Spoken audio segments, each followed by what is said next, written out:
Streaming. Okay, we got frames.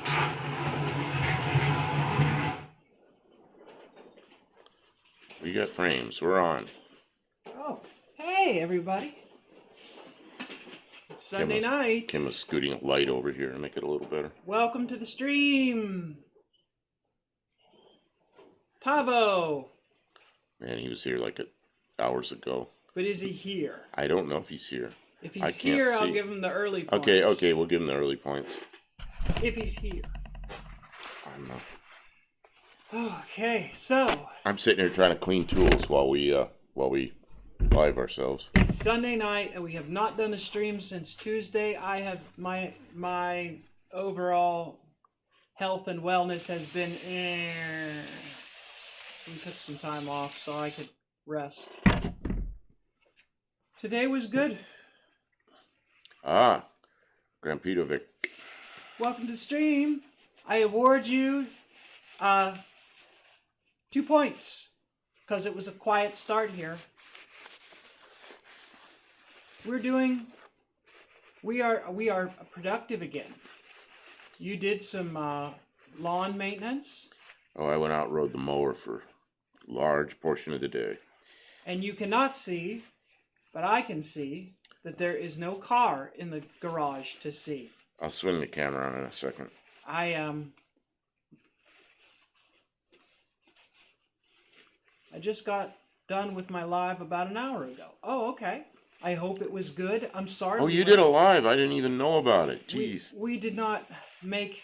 We usually watch a little bit of Tony, a little bit of this, a little bit of that on Sundays, and we both took long naps after our afternoon. We watched nothing. Yeah, we didn't, and that's not like us. Kim has been so sick, and yeah, sick. It's the whole recovery from the surgery, and she's had kind of a lot of rest. Yeah, but it's getting better. It is getting better. Today was incredibly productive. We got an early start, and we got a bunch of little things done, and it feels good to be back. KJ Kylie, welcome to the stream. I award you 1 point for being second. Campo Vic got 2 points. JB, howdy, been a minute, too much going on here. Got your email tonight. Great deal, sir. Okay. JB, about the car. Hey, yeah, I sent him an email. Oh? It was him that found that car that I bought. Oh, thank you so much.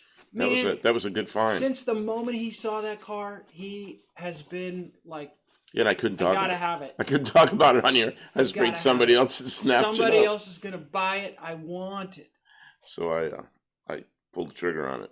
It took. I was waiting for my insurance money. That just was. They were taking forever. It was like, almost 6 weeks without a car after that crash, and that's. I'm not used to that. Vic says Grandma Vic is sick now, but she's doing a little better. Take care of your people. I hope that she is getting some relief. Sometimes just some extra, make her a meal or some tea, or just be kind words. Some softness, ease, and comfort around the house is sometimes helpful. You can only do so much. Healing takes time. Dean Stevenson is here, our resident musician and scientist. Welcome to the stream, Dean Stevenson from, where is he from? Somewhere in the South Pacific? That would be New Zealand. New Zealand. Is New Zealand considered the South Pacific, or is it south of the South Pacific? I'd say it's in the South Pacific. Okay. Dean, I took a globe. Kim had a globe in the room. So I took the globe, and globes are, they sit up on a shelf and they start getting dusty. Well, this one was dusty. So I cleaned it all up, and then I put a finger on New Zealand, I put a finger on Tennessee, and I went, well, we're not quite straight across from each other. And then I stuck my finger on about where Tavo is.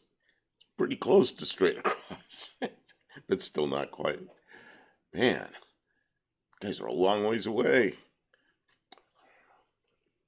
But you're here. Vic says insurance always takes forever. They don't want to pay. I mean, they're just. Well, they agreed the first day. They agreed. They said, "Yeah, we're gonna have to take responsibility for this because of the witness statements." So then it just the whole process took a long time. It just took a long time. Paul Pajuli. It's not. There's no L. I'm not sorry Yeah, for there's no, adding Pajuli. consonants in your name. Says hello, Kim and Buff. Welcome to the stream, Paul. Thanks for being here. It's Sunday night. We are doing a live stream. I didn't really do introductions, so if you're here after the stream and you want the introduction, I am Kim of Kim Fixes Things. Welcome to the stream. You can find my channel elsewhere on YouTube because you're not on Kim Fixes Things. You are currently on the Buff Del Campo channel. I'm here with your regular host, Buff Del Campo. And we are in the shop tonight. This is a shop stream. In the shop, we try and get something done a little bit while we are interacting with chat. Crash's Roadrunner Garage is here and says good evening. Welcome to the stream, Crash's Roadrunner Garage. Don't crash your Roadrunner into the garage. So, because this is a live stream and not long form content, you'll notice that we do a lot of interaction with our chat. Hopefully you are able to see the chat replay because it makes some of the conversations make more sense if you're here after the stream. So hopefully you're able to see it. But while we are streaming, we will try and read the names and the comments that we are commenting about so that you can hopefully follow along if you're not live.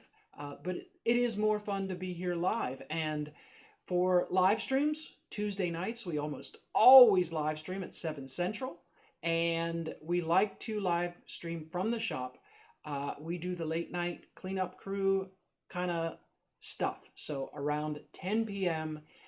Central Time, we frequently, probably 2 to 4 nights a week, we stream from the shop while we're working on things, and we interact with whoever is able to be in the chat. We talk about whatever we want, and it's fun.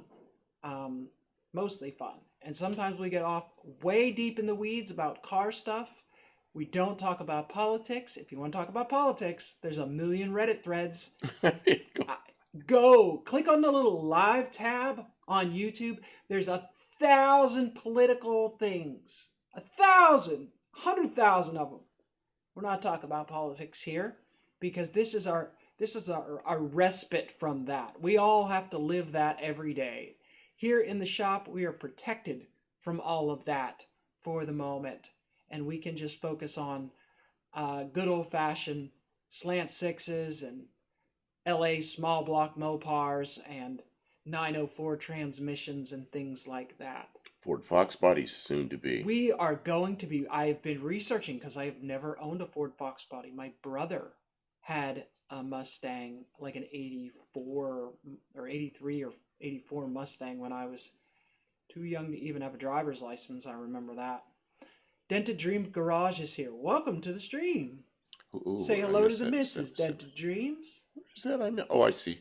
And we seem to be getting asked about Tony's rant about Peanut the squirrel. It was epic. No, you know what? I slept through his show. I'm sorry. We will have to rewatch. I got up the early, rant. and we usually kind of do the nighttime thing and then sleep in the morning. But I got up early with little sleep and went out and mowed the yard and had to go get gas and had just run. And in the afternoon, late in the afternoon, I put my head back and I was out. Oh, I set up the thumbnail for this live and I was out, so I missed it. I would, maybe he'll leave it up long enough I can go look. Dean Stevenson, I'm pretty sure it's the first slant six, not the second slant six. I'm missing whatever this is about first or second slant six. About 4 comments up. Oh, Dean Stevenson? That's right. Mrs. Oh, he wants to know if it's named Sam. He wants to know if it's a /6 or a /6. Oh, that's right. Dented Dreams is doing slant sixes. Did you ever decide, Dented Dreams, did you find a machine shop did you pick one, or is that going to be during the week? Mexican Spec, good evening. Welcome to the stream, Mexican Spec. Thank you for stopping in. Yeah, that thing with the squirrel. JB says, someone dumped an elderly chihuahua by the highway near me and I took her in, had her check out and adopted her. She will live out her many days, loved and spoiled here. Oh, that's excellent, That's good. JB. She Chihuahuas need does she extra like you? care. Does she seem happy with you? Yeah, has she taken to you right away? It's really unfortunate when people can't rehome animals and they decide to just dump them. That's terrible. That's really, really terrible. 3 rescues. We have not had a new because some people, because we live out sort of close to farm community, there are cows in the pasture abutting the property where we live, and because we live out near the cows, sometimes people think this will be a good place to dump their animals. We've had a few. So we've had a few rescues, but currently we just have the wild ones. But hopefully we have an open heart, and I see why it's a / or /. Dean Stevens says it's viewed from the grill, not the driver's seat. right. So it's this kind of slant 6, not this kind of. Okay. I'm sorry I interrupted with this nonsense. Dented Dreams says, I found a machine shop about 45 minutes away. Excited to see a slant 6 over an LS 454, 440, or 350. They will do my short block work and assembly of said block work for $350 and my cylinder head. Okay. Yeah. I mean, that's And where is this? yeah. Wow. I mean, that's really okay. That might be worth a drive. Yeah. I mean, you know what? Talk them up. Ask if you can give them, a little bit of YouTube bump. You and I both watch that Slant Daily Garage. He's putting that slant together. Yes. We were watching Professor P of Slant Daily Garage assembling a Slant 6. How much did he say he took off that block? 125,000? 100? I think 140,000. He took a lot off. I have heard that if you go over 100,000, that you risk cutting the sleeves out of the block. But he looked like he still had plenty of deck, and he would know because he has worked on a lot of them. Yeah, but he had it up near 0 deck height, which is pretty impressive. He knows how to build a slant 6. But not everybody needs to do that. He's building a race-only slant 6, so I don't think he cares. Yeah, that's going to go in his arm. So it'll be $700 for short block and head rebuild. Well, that's a complete revival of the car to have. It will drive for many, many years with, hardened valve seats, new valve guides. If he hones the bores properly so they're nice and straight and puts fresh rings in it, it'll last a long time. So it is a lot of outlay though, but you'll have a pretty reliable engine for a very long time if you do it. And honestly, say a year or two down the road, right? You decided I want to go V8. Not that you should, but say you did. You said this car deserves a bigger motor because we want to use it for stuff that has a bigger motor. If you have, receipts from that work and you can show, well, this engine it runs good, it has good oil pressure, it has even cylinder compression pressures across all 6, and you have receipts for the rebuild, it's worth the $700. But not more than that probably. So it's not worth the due to sell, but if you're going to drive the vehicle, And then we have, We have an abundance of those engines. well, I'm thinking like the amount of time that we have into doing it ourselves. Yeah, $700. If somebody offered me $700 to build them a motor like the one I'm building for myself here, I, I don't know that it would really be like a, oh goody, I'm getting $700. It's like a lot of work. It's a heavy engine. It's a lot of work moving things around. There's a lot of pieces and parts, and it's a big job. This 73 Dart Sport will hopefully go on Power Tour, but for sure we'll go to the next No Name Nationals. Our first Mopar. Sam will bring her 72 Sprint Camino. Oh, I like those a lot. I had a 72 Chevrolet El Camino. I bought it. Actually, I got it. It was a total. And you took a whole front clip from a station wagon. Radiator was wrapped around the engine, but it didn't hurt. It went over the top of the frame, so that became a really good car.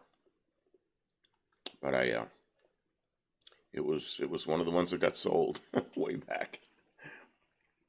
Dean Stevenson said on 250 Fords, it's the same. 120 thou max, or you get stress cracks.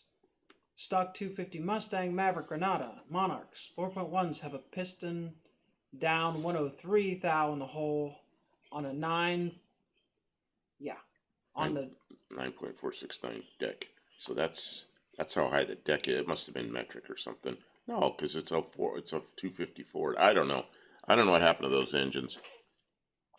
The 250s. Oh, 250. 250 is one I was telling you about, that the head might interchange with the 200 I have. What's the deal on the Dean? You'll know. I heard a rumor that 250 has a separate intake manifold. It isn't cast into the head. I don't know. Like, I really need to be working on that. What I need to do with that car is it'll just be my daily driver. I'll keep it nice until I'm ready to make a project out of it, which will be probably more than a year down the road. And then I'll maybe put a 302 or something in it.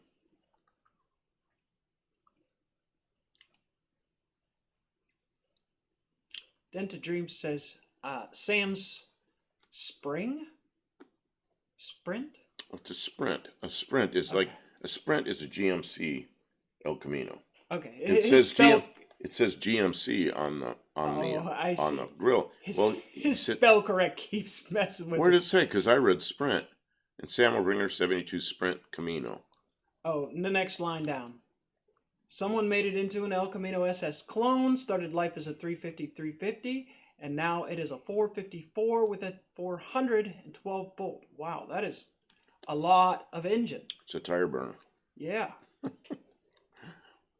Ford decided to lower compression. Yeah, I think Dean, I think a lot of the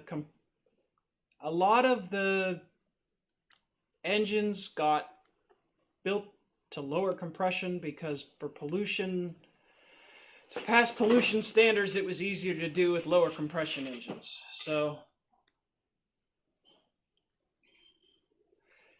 Dean says the 250 was a log head only in the USA. L or A code 4.1 liter. Okay, so they did not. You'd have to machine that off and do one of those things. Which we might look at building something like that, but this is all new.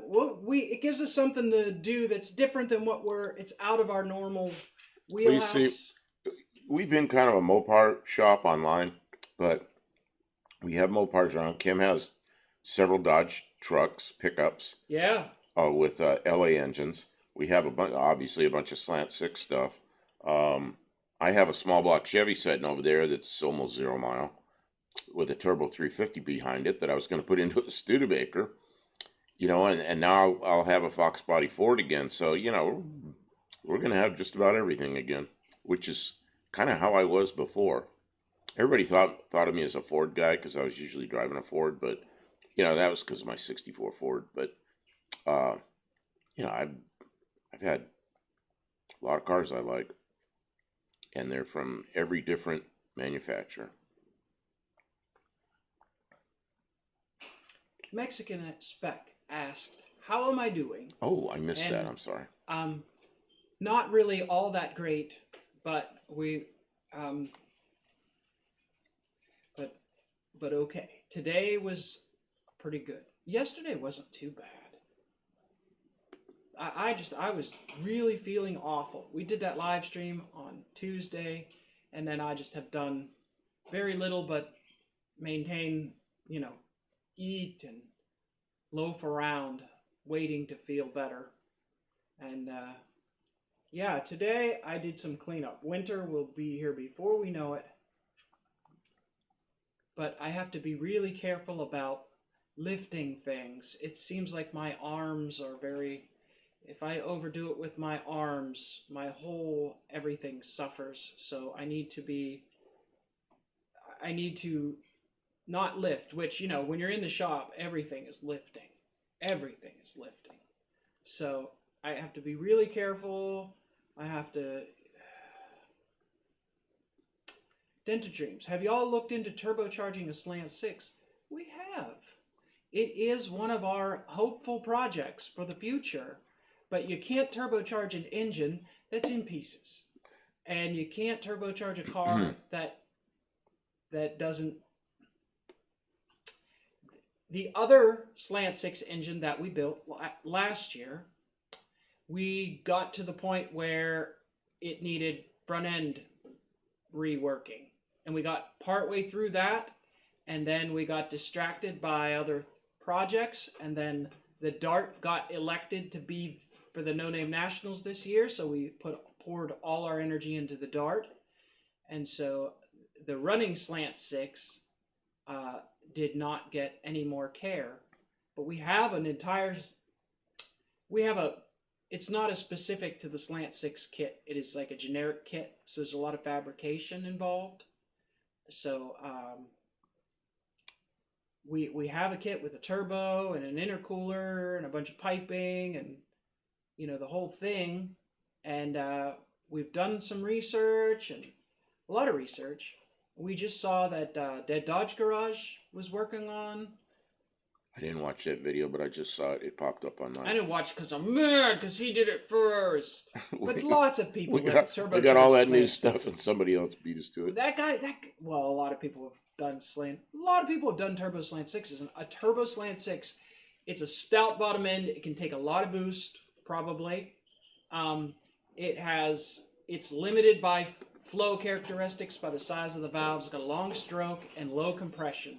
So it's a really good candidate for forced induction. You could force feed it. Even 5 pounds of boost or 10 pounds of boost is a lot. A Slant 6 will wake right up with that kind of thing. But you have to be really careful with your timing, from what I can understand, because it's such a long stroke that you'll blow it up if you over time. You really have to have a good setup where once the boost gets up, it backs the advance off properly. Patrick Sullivan, good evening. Those beaters have been my norm most of my life. And agreed, there's good fun and found in all makes, even imports. Yeah, and imports. Where I had imports was in the late 70s. I seemed to acquire a whole bunch of Mazda rotaries, and I repaired a bunch of them for customers. And then because they blow the O-ring between the water jackets and the combustion chamber. Water go in the combustion chamber, and then the next time they go out to start, water won't compress or coolant. Most of them had water in them, and they just lock up. So I got a bunch of those things cheap, and I rebuilt engines, and a lot of the engines I rebuilt were really marginal stuff that I'd never put in a customer's engine, and I drove them around. I had a good time with those cars, but I kind of got tired of the rotaries. What else did I have that was imports? That may have been most of them were Mazdas. And then I had the late model Mazda, the 2016, for a while, which reminds me my neck's hurting.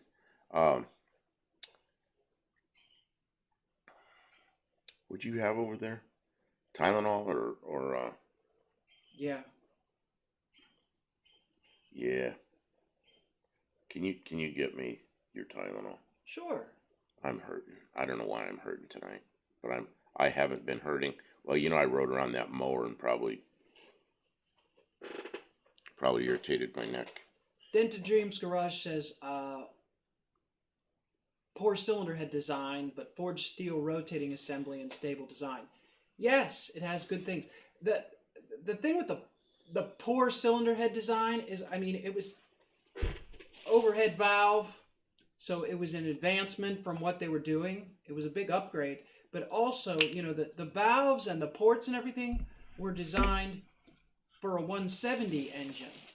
So it's much better matched to a 170 engine than a 225 engine.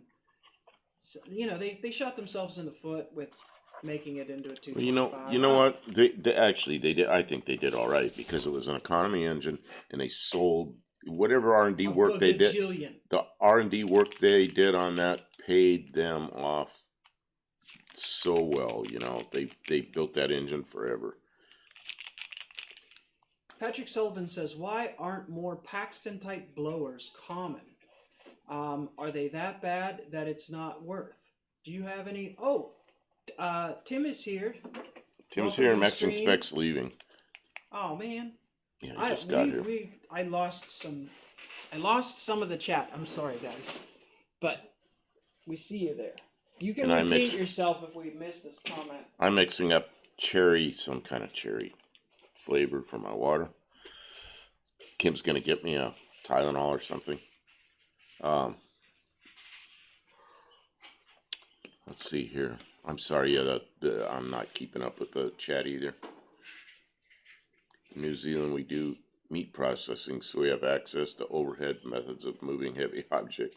No disregard to our vegetarian friends here. That car isn't about murder, it's about... The problem with using lifts and hoists and things around here is we've got so much stuff underfoot. Oh, what is that? That's a Tylenol. What, like how much? Oh, it's a small one. It might be a 500. Extra strength Tylenol? Yeah, it's a 500. Can you bring me another one, please? Oh, wow, you're really hurting. I always go on the low end of those. You weigh less than me. Well, yeah, and I take it every day, so I have to... Yeah, and I don't take it every day. If I took that every day, I'd have other problems. Yeah, your liver would just die. Yeah, well, the thing is, I took this pretty heavy for a while after the guy got run over by that car. And they were watching, you know what they watch. So, and everything's okay, so.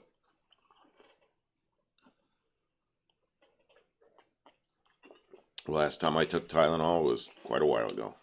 Years. This is just bothering me.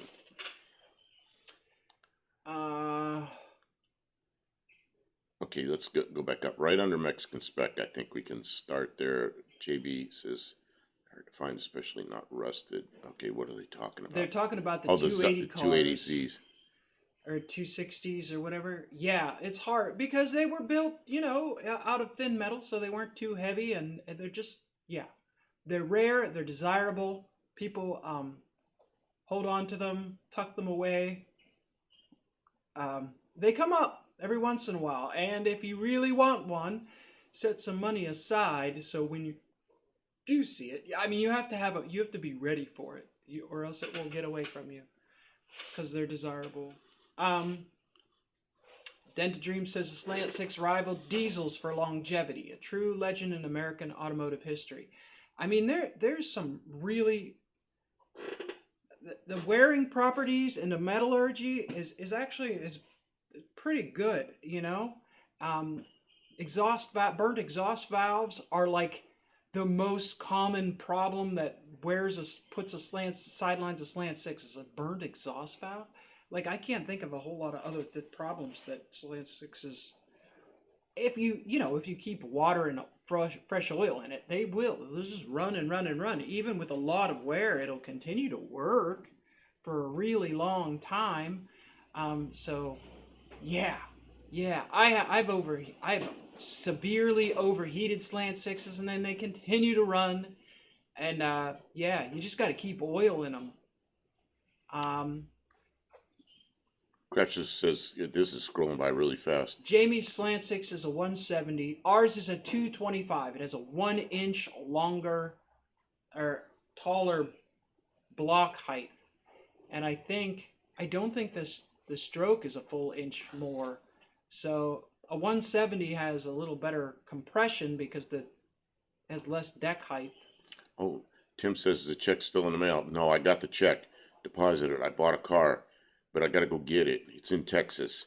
I bought I keep wanting to call it a Fairmont Futura, but it isn't. It's a Mercury Z7, which is the same thing. It's a pretty nice one. And yeah, JB actually found it for me and sent me an email with a link, and it's like, man, that's the one I want. And it's got 80. It's a 78. It's got 80,000 miles on it. Garage kept car, So it's a 200 cubic inch 6 automatic.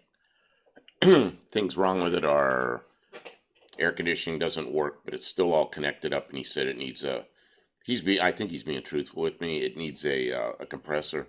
Most people won't tell you that. They'll just say, oh, it needs more Freon. Oh yeah, well, where'd it go? Well, so he told me. He goes, yeah, it needs a compressor. But because it's all connected up, I know it isn't full of contaminants and bugs. And people leave lines undone, and then they just fill up with dirt and bugs, and you never get them to work right. So that's good. I know I'm Dean about the Paxton.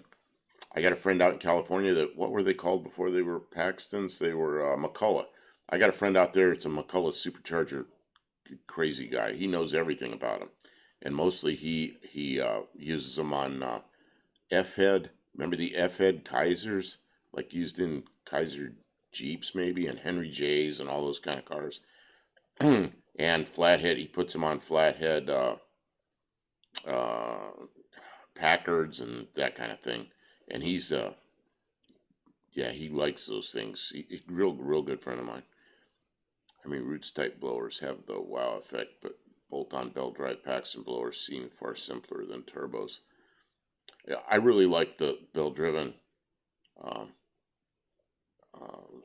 like a Paxton style blower, but got to go buy it. And we have this. So, I think a Paxton blower is a pretty expensive piece, isn't it? yeah, they're not like cheap Chinese, turbos. Yeah, it's not easy to source something like that for, and then you have to fit it on there, and turbos are cheap. Turbos are cheap, dirt cheap. The whole setup, all this garbage. But I mean, I think I would rather have a supercharger. But then you have to fit it on there, and then you have to accessory drive. A Slant 6 just has a pulley. Oh, yeah, and then you got no room on a Slant 6 in a A-body. There's plenty of room. Oh, geez, for another belt? Grampito Vic says early day tomorrow. Does that mean he's leaving? Yeah. Maybe. Okay. Well, Thank you for being here, Graham Peterbick. Hope to see you again soon. JB, nope, that was about Celicas from the 1970s. Z cars are everywhere around here. Friend just sold. Oh yeah, because you're in southern Texas where things the Celicas are hard to find. Because the Z cars are everywhere. You're down there where it's probably not as much rust. Although you get over near the coast, you start seeing rust again. I know that from being along the coast of California. I lived inland about like 12 miles, and there was no rust. And you go out to the coast where people park near the beach, like fishermen and stuff, and their cars got all rust around every chrome strip, every logo that has a drilled hole, rain gutters, all rusty on those cars. And just 12 miles away, it was nothing. So I expect the same thing with being in Texas when you start getting over there near the Gulf Coast. JB, you sent me a link to another car that was over there near the Gulf Coast. And the reason I just didn't look any further than that picture of the hood open and I could see all the rust, I said, nah, if I'm going to pay the money for something good, I'm going to get something good. And that one you found up in the Dallas area, man, that thing is nice. It's just, it's a garage kept car with 80,000 miles on it. Pretty nice. Dream Wheels in California can fix what is this? Dream Wheels in California can fix your pre-88 Paxton supercharger. It has much better components. Okay. Tim says those are decent cars. Your compressor from my Mercedes-Benz 280E. Well, apparently he has stuff like that. Craig, he's awesome, Buff. Okay, this is the guy that does that stuff. That salt there just destroys metal. Yep. I knew a guy that had a tow truck, and they have dunes in California right on the beach, and people go out there and drive on the dunes, and they get stuck all the time. And that's what he did. That was his job. He'd go out there with his tow truck and drag people out of the dunes. But man, that tow truck had rust on it. It was just from being right on the beach, driving on the beach, driving right there with that fog coming in every day, that marine layer, and it looked just the whole truck had rust on it. A dream works tomorrow. Work tomorrow's. Den of Dreams. Oh, gotta go to bed. Okay, well, thanks for stopping in. Yeah, it was good to see you. Looking forward to seeing more about your build. I guess it's going to take a little while to get the motor back, but I hope it's going well. Mrs. One-Eyed Cat's here. Welcome to the stream.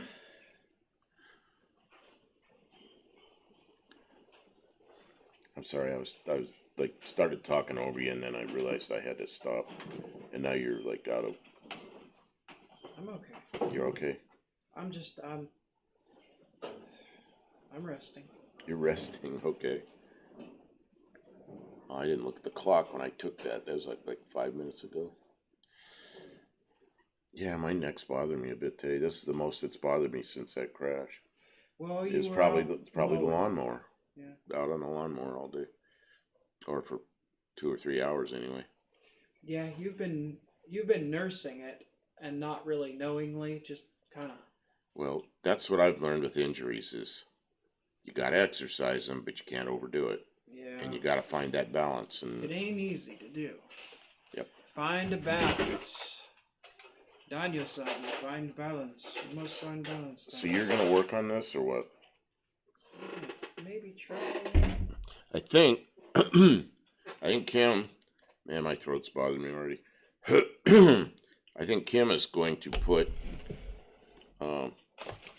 springs and keepers and everything on the exhaust valves. The exhaust valves are just sitting in there. They're not. I'm missing a washer here. A washer? Oh no. Oh no, that would be really bad. Oh, you were sweeping up too. Oh, what's up here?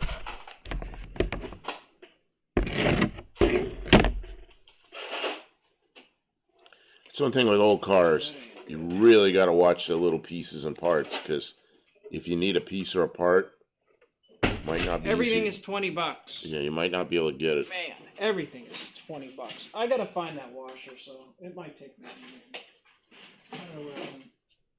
It must have gone into the ground.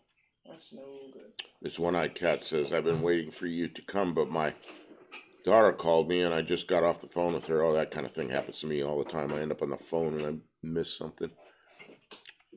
But I appreciate you being here. And did they have any luck with their chimney? yeah, what about your chimney?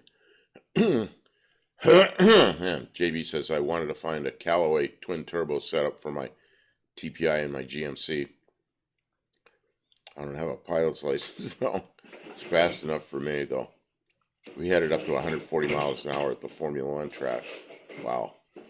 In an El Camino? Or in a truck? Oh, man.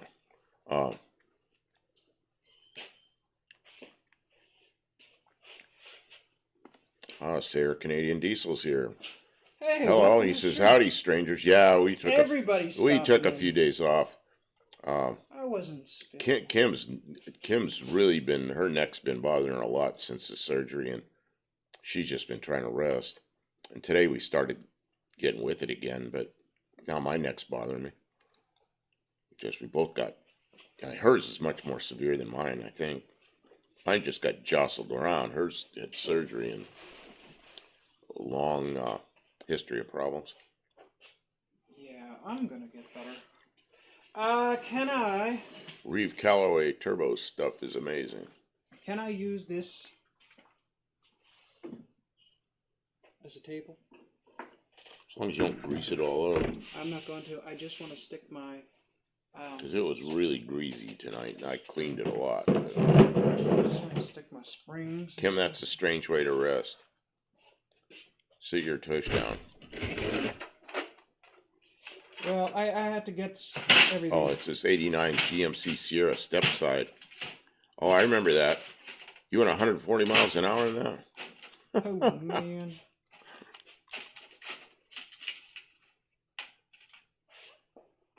Fastest I ever been in a car is probably a couple miles an hour under 150. And it was a 2007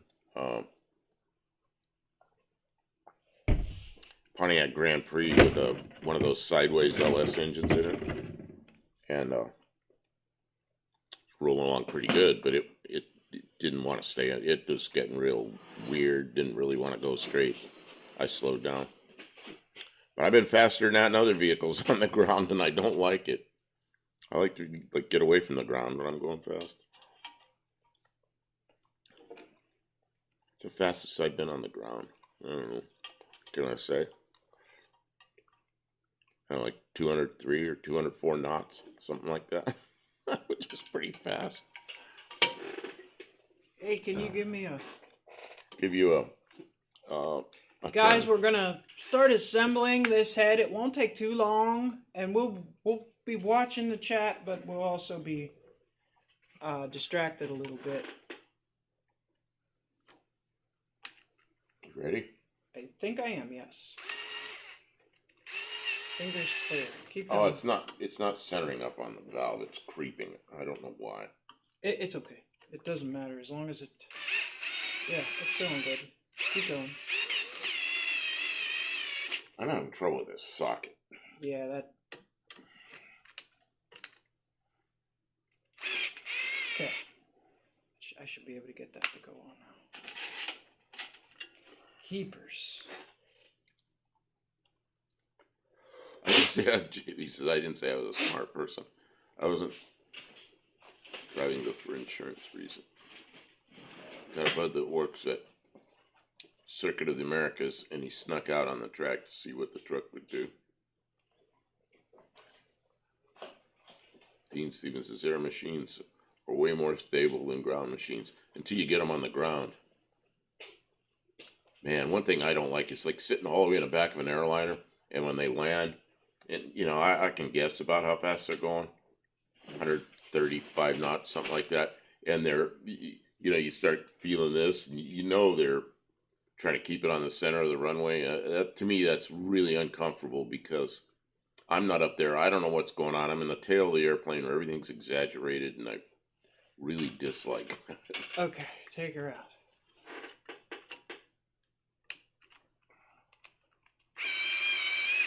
This socket's not in the right place.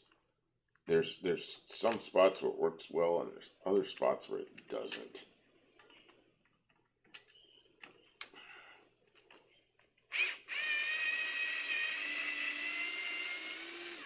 Good. Okay, right. Kim.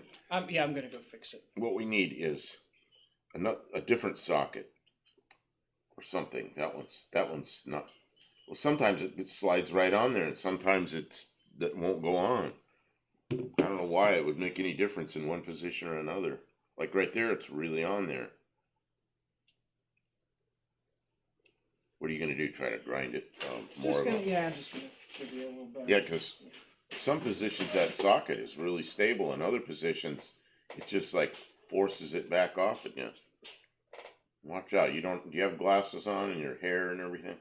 You're not really set up for using a grinder. I know you're just going to go use it anyway. Mrs. One-Eyed Cat says, yes, we did it. We did. If got hold of the Amish and they came out. No bricks, just big-ass bird's nest. They're going to come back and put a liner and cap on top. Oh, good. You hear that, Kim? Yeah, that's great news.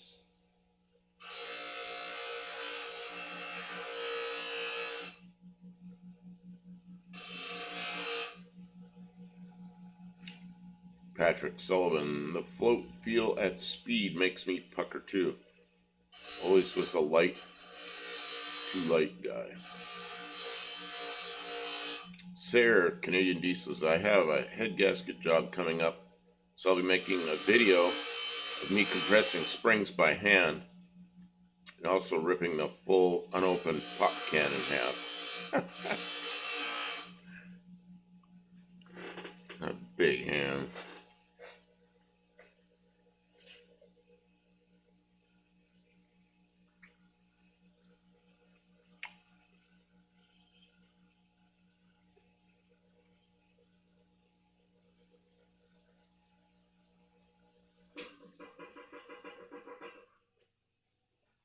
This ought to be a little better.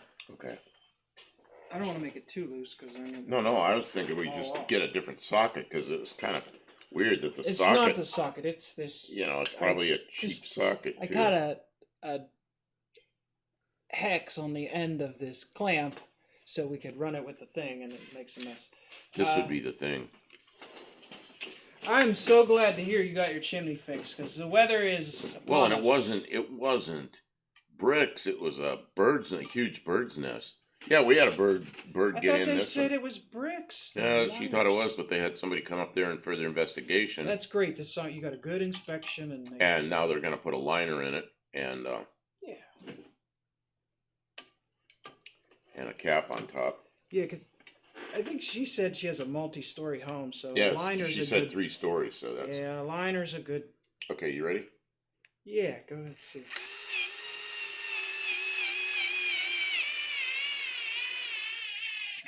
Man, it's crawling off. That's good enough. I know it's because it's an awkward angle. I'm really sorry. It's. Yeah, as soon as I start turning, it starts pushing it off. Yeah, it's because it's. Yeah, I know what's wrong. It's just junk. Everything we own is junk. Dean says, "See, Miss One-Eyed Cat, you can count on the Amish.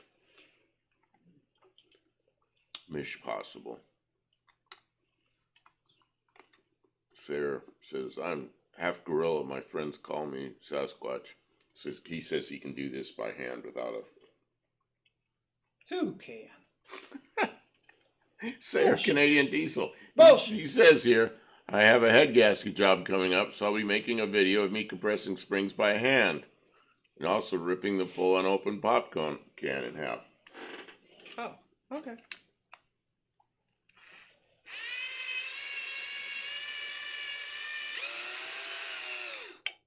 I might watch that. You gotta see it, huh?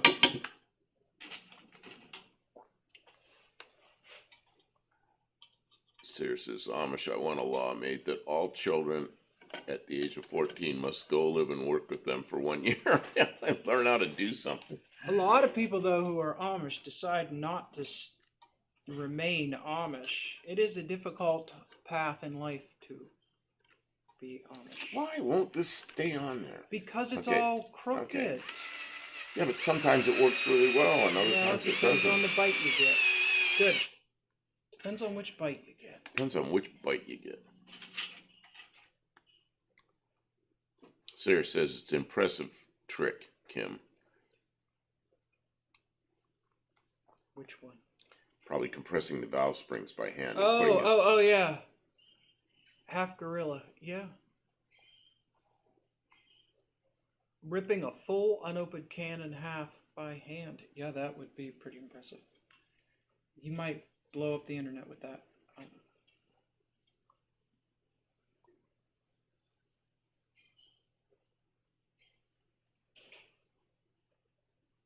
Yeah, you could do a short like that. Mm-hmm. Make sure you blow up the internet, and you make like $5. Yeah, get 1 million views, make $5. I don't know what you get. You know, you might get some good money if you had 1 million views. Oh, my fingers are in here. Well, I didn't start turning anything yet. Okay, keep If I knew it was just a bird's nest, I would have burned it out myself and saved the money. Yeah, but you're getting a liner now. Okay, you ready, Kim? Go ahead.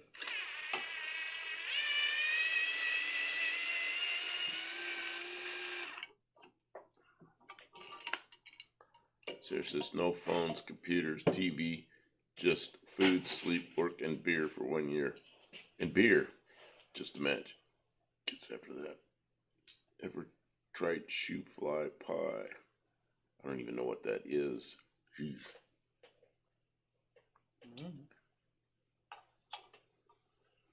Something smells funny. What does that smell? I do smell something. Something very strange. It's not this. This is maybe a skunk or something. Oh, it could be an animal. It's that dead possum. If you got a dead possum outside. But that's way out there. Okay, It's not you that ready? far out there. You ready? Hold that thing straight so it doesn't wobble too much. You ready? Yeah. Coming off. Hold it with both hands. I'm trying. Okay, stop. There are only 6 other people that can do the pop can trick. One is a Russian that already posted on YouTube. Post it again. Post it again. It's JB's Little Absolutely. Shop has shoe goo. Oh, what is this? Dean Stevenson has shoe goo. I don't know what that is. Looks like a Russian L. It's likely metric. Some of his humor doesn't convert well. This one-eyed cat says I was going to get a liner anyways and a cap. Okay. You see, it's not strength technique. Kind of like folding a pan or ripping a phone book. JB, what goes clip, clop, clip, clop, bang, bang, clip, clop, an Amish drive-by. Jeez. You ready? mm-hmm. Coming off. Okay. Man, it slipped off right when you said okay.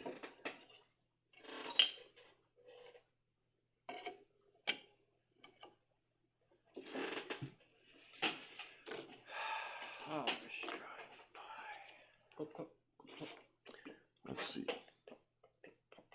Oh. That's pi? I guess it is. 3.1415.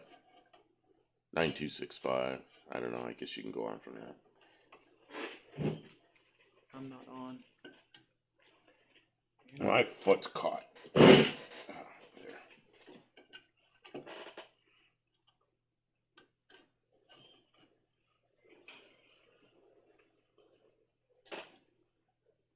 Okay, can you reach it there? Use both hands.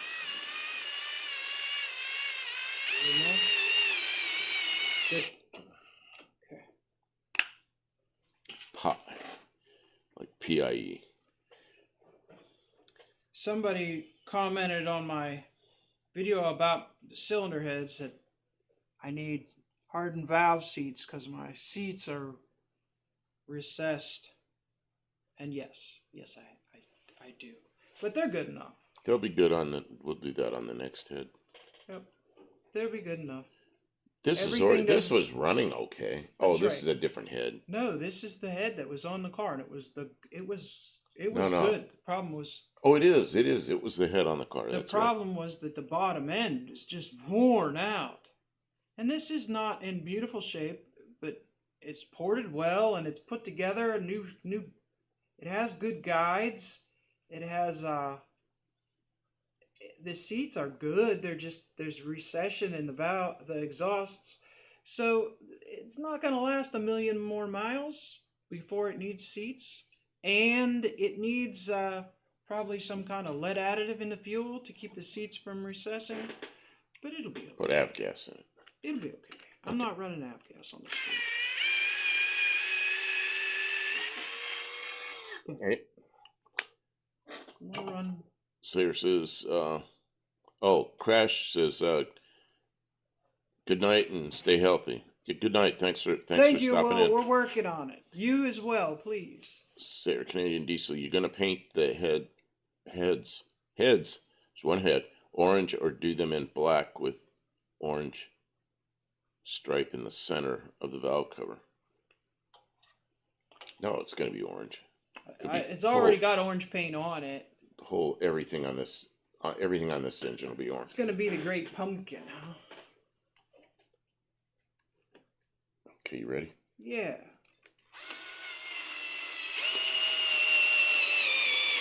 Good.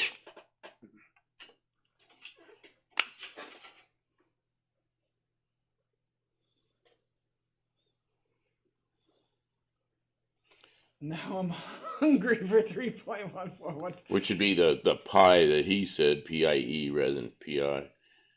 Do you side gap your spark plugs? Or do you two-side gap your spark plugs? I have not. How does that work? Have you ever done that? No, I'm not even sure what he means. I was hoping you'd know what he means. I don't know any fancy spark plug gapping. To me, if they fire, I feel pretty good. It surprises me that spark plugs are built the way they are. I guess platinum spark plugs and whatnot are. This is one I kept, but I got heat now, and even had to have the furnace guy come back to inspect it so he could take me off the red flag for insurance reason to cover my butt. Oh, okay. You ready? Yes, please.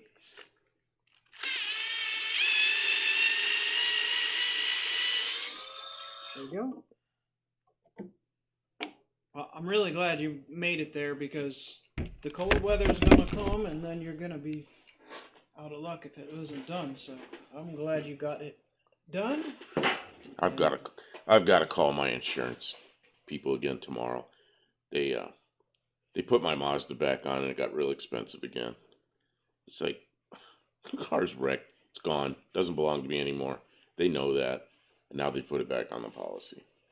It's like, I'm not paying this. So I got to call them tomorrow.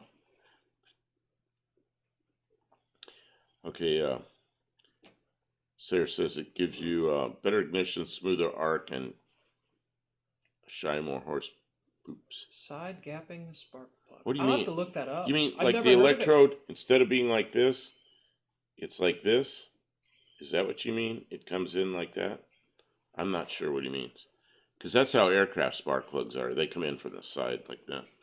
So that may be what he means. Dr. Go. Good evening. That you got things worked out in time to have heat before winter. Did you make content out of it, Miss One-Eyed Cat? Did you make any content out of it? Video that stuff. Stick a camera down in there and light that bird's nest on fire. Oh, that's what we should do over at the house and camera inspect the chimney. Yeah. Yeah, kind of like that. Okay. No, we don't do that. We haven't done that. I should say we don't. We just haven't done that, but I guess we could. Yeah, so it comes in the side like this rather than up over like this.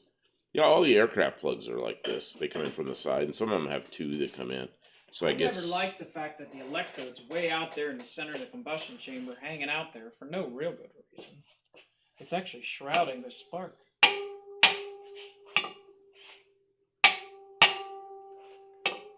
Dum, dum, dum, dum. I can hear it ringing.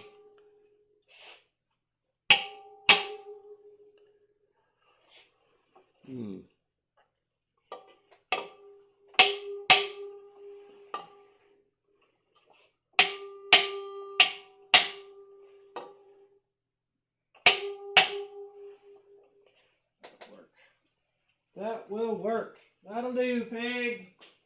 That'll do. Canadian.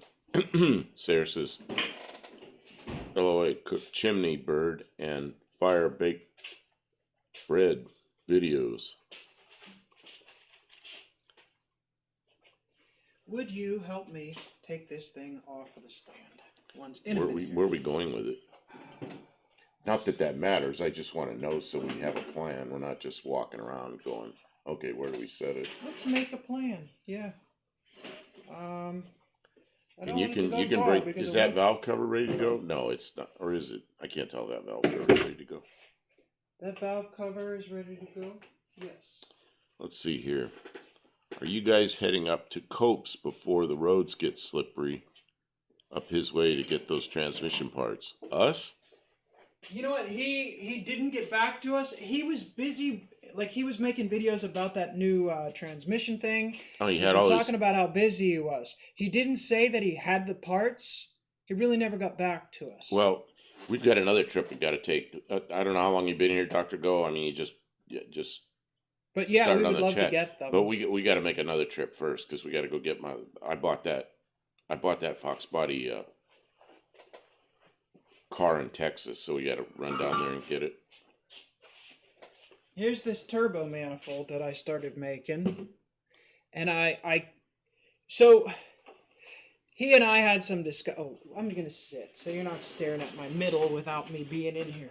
He and I had some discussion about brazing, and after we talked about it, I decided that I'd like to make like a clamp that goes on it. But this has to take a back seat. We have to put the car together in the car, do the break-in with the regular everything, and then I can get back, because the problem is the car is taking too long. It's taking up all the space in the garage, and there are other projects that we're committed to start on. And so, yeah, this is going on the shelf for temporary, and I will continue to fabricate on it for the near future. But right now, it's going to get a pretty much factory induction setup until I can get to it. Dutra Dual Turbo. Yeah, I mean, yeah, something like that. That's kind of what that But manifold homebrew, looks like. not. I'm not going to spend $700 for a Dutra manifold, because see, I can flip this and have this one high and the other one down low, and then loop them together. Use stainless steel welding rod or wire, preheat it, and then let it sand cool overnight if you weld cast. Sarah, have you ever tried using brass, or it's not brass, it's bronze, on cast? I have had really good luck with that, and just heat all around there. I know a guy who knows how to do this. So I've done that and had really good luck with it. Then you say use stainless welding rod or wire, preheat it, and then let it sand cool overnight. I don't know. And then the slow cool thing, but I've had such good luck with that. And then I watched Tony, Uncle Tony, take a flux core welder and weld cast, and I'm not doing that. I don't know. It's not going to hold up. He thinks that works fine. I think it's probably going to dubious. Fail in the heat affected zone, most likely. It's going to crack. So because you can't really. He's peening it and he's using this and that, whatever. I don't know. It's not production quality.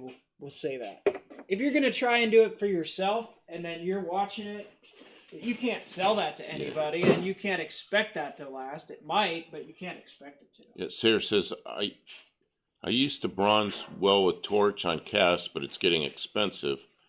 But you should let it sand cool. Yeah, and that's a good idea, because I've let it cool down slowly, but probably not that slow, and that's probably a good idea. This one I got to go get the trash can for the trash guys tomorrow. Man, if we got wind going here. Man, seriously, I flex core weld heavy equipment block, and it's stronger than anything, will not crack if done right. Well, it probably is. Kim has a flex core that she uses, and if we got to weld somewhere where we don't want to take a tank, we use it.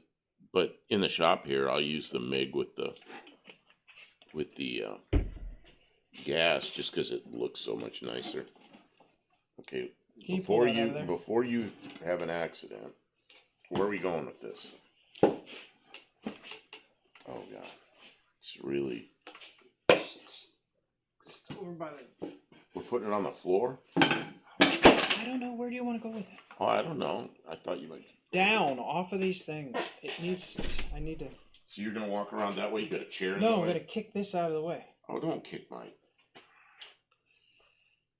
whatever. I don't want to kick my sawhorses around. Okay. Oh, kick it like that. Okay. I thought you meant you were just going to kick it over. My hand's under it. Okay, move your hand. Okay, my hand's out.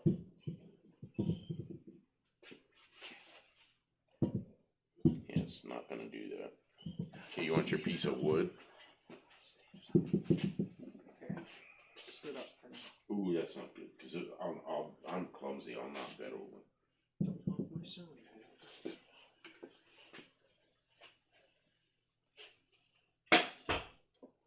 There, that won't. Nothing will hurt that. Okay. Ooh. I lubricated the wheels on the seat. Now every time I sit down, it Rolls takes away. off. What's heavy equipment? But okay. Preheat is key with flux. Ah, okay. And aluminum welding on cast use muggy weld rods that are awesome. I've The heard broken- about Muggy Weld. Allison Bell housing together for life. Okay. Yeah, I've never done any welding on aluminum other than like tubing or something like that. I think it's most of the aluminum I use is not weldable. It's 2024 and 7075, which are two non-weldable alloys. So everything is fit and drilled and riveted and bonded, or just bonded, depending on what it is. You know, I usually use a urethane adhesive, or an epoxy that's not brittle. It's got some resilience. Patrick Sullivan taking off. Good night. His time changes kicking Marsh. Yeah. I said, like John Wilburn has that number hanging up behind him for No Name Nationals.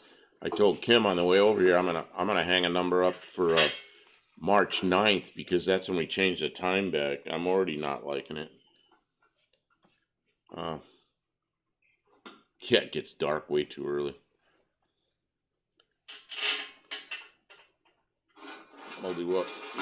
Muggy weld is like brazing, and it will bond to even dirty aluminum. Oh, is that's the stuff you heat with a torch? Oh, I've used that stuff before.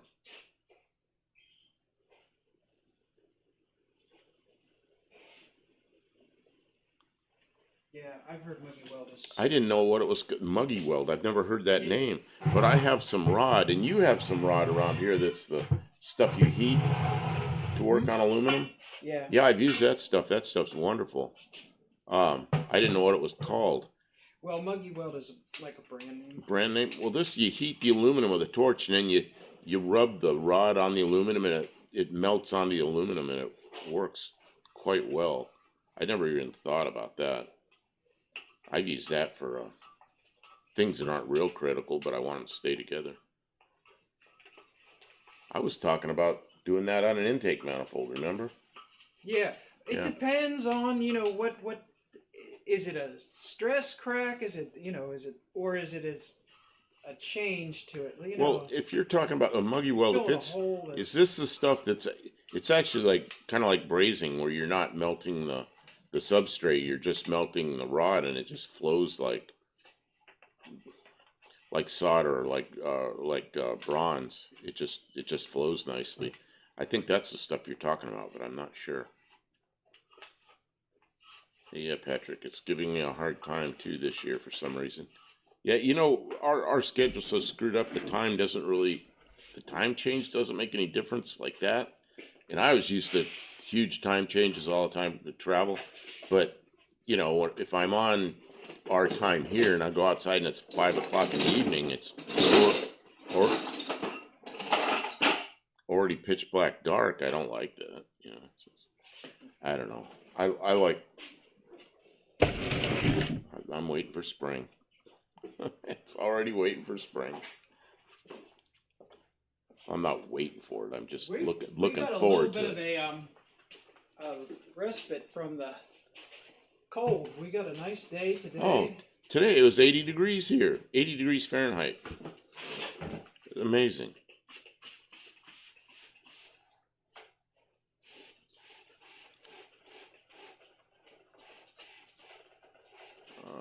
Raining Slant 6 is here. Good evening. How you doing? Dirt Road Landing. Oh, Dirt Road Landing's here. How you doing?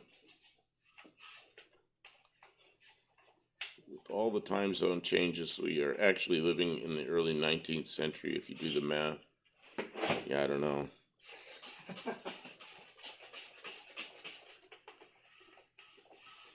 What does that smell? Is that alcohol? Yeah. Okay. Yeah, I'm cleaning out the lifter bores because I did some sanding and whatnot, and I don't want sanding grit in the freaking lifters. That would be bad. I wonder why I wiped out my cam. Self-boring.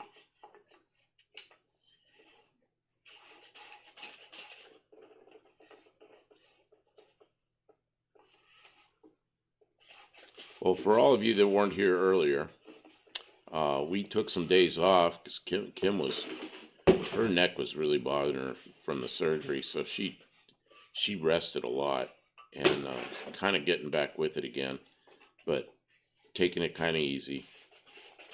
Well, we've tried to set ourselves up for success here. A lot of the hard work's already been done. Where is our shop? Our shop is in Middle Tennessee. We are somewhat south of Clarksville, if you can find that on a map. We're out in the country. North of Nashville, south of Clarksville. Yeah, north of Nashville, south of Clarksville.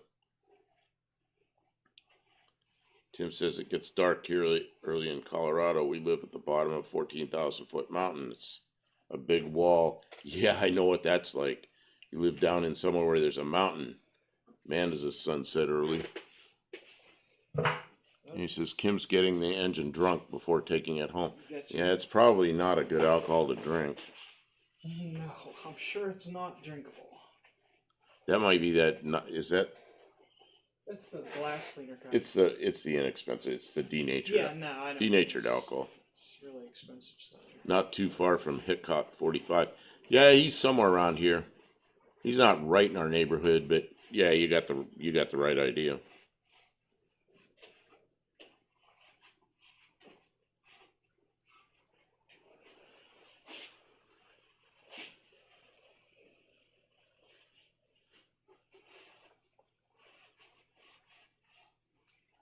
you on your phone?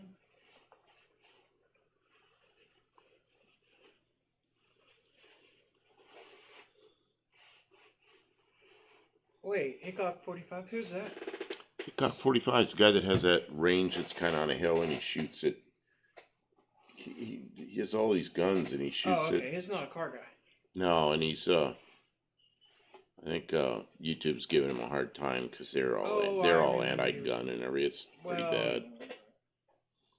Turns into a whole, Political. you know, More politics. the guy shoots at bottles and steel targets and they go bang, when the rounds hit targets, and I don't know, somebody is opposed to that. Dr. Go, I had to work today, so I better get to bed with a heavy work week starting in the morning. You guys are my escape from work. Hope you two are taking good care of yourselves. We're trying. We are trying. And yeah, thanks for stopping by, and you have fun at work. Yeah. Is that the same Clarksville that the monkey sang about? Oh man, there's a whole, that's assumed, but the real story is the song was written, they were traveling through, or whoever wrote the song was traveling through Arizona a lot, and there was a, okay, I said earlier, no politics. A completely random person jump in and throw up. And we're not going to have this in this channel. And if you weren't sure who to vote for, now you know. Yeah, now you'll change your mind now if you were not. The guy came in here and he shouted. The reality with politics is, okay, and he continues. So then, Just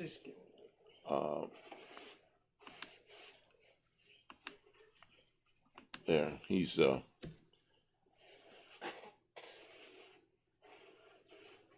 he probably came in, made those comments, and left. well, and there's, yeah, it's just, you know, the reality about politics is people probably already have their mind made up, and somebody doing that kind of nonsense, that's not changing anybody's mind. That's just going in and ruin somebody's channel. So we just buy.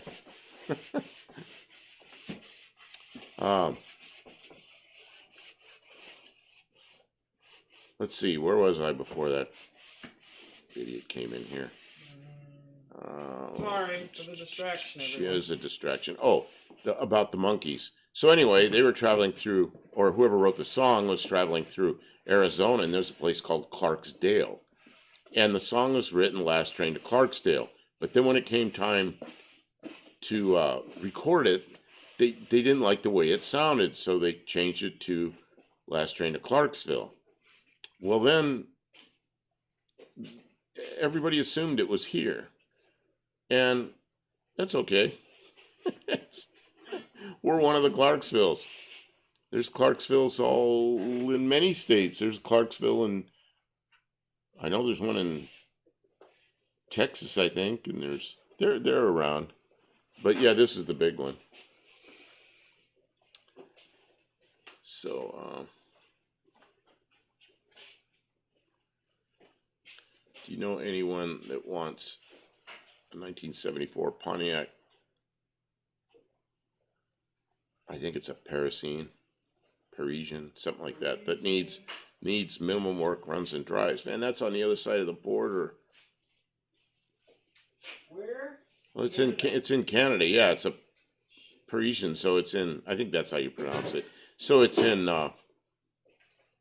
It's a full size Pontiac. It's got some Chevrolet-ish to it, and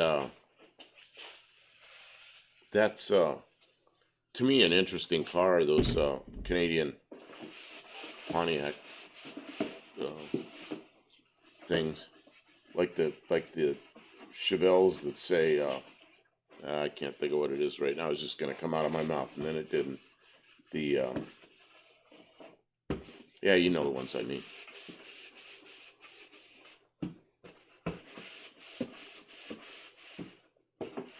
I kinda don't, sorry. Oh, well, it was a Chevy Invader, and there was or Pontiac Invader, whatever it was, and all those different Canadian names for those cars. Oh, I see what you're saying. It works for your tourism there where you are. So let them believe it's Clarksville, Tennessee. Yeah, and you know, I just watched a video like about a month ago about that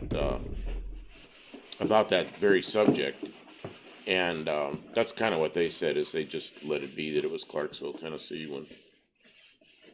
because it was about going off to the war and all this kind of stuff, and there was a big base here, and it's Clarksville, Tennessee is a pretty good size town compared to the other Clarksvilles, and Clarksdale in Arizona is a little tiny place. Isn't that like a Chevy Caprice Impala? Yeah, I think it's kind of like a cross between a Caprice Impala and a Pontiac Catalina or Bonneville or something. So I saw a 74 Parisian. Is that how you pronounce it? Parisian? Down here in Austin, Texas, a few years ago, there's a 66 Grand. I don't know how to pronounce it. Parisian with a 327 for sale. And they were like Pontiacs with all Chevy running gear.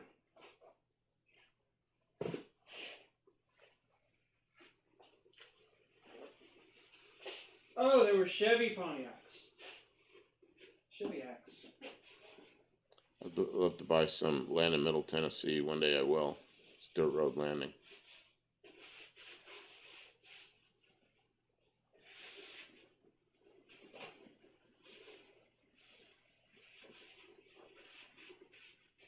Mrs. One-Eyed Cat, I assume you mean Dawn that's the one-eyed cat.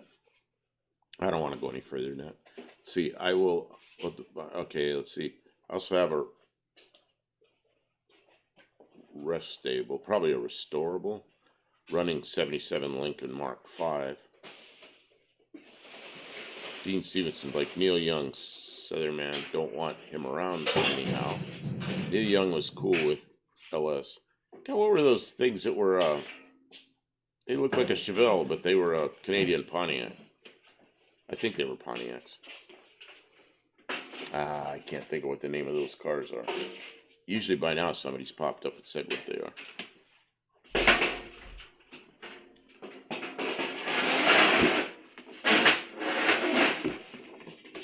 Kim's putting something here, some kind of apparatus.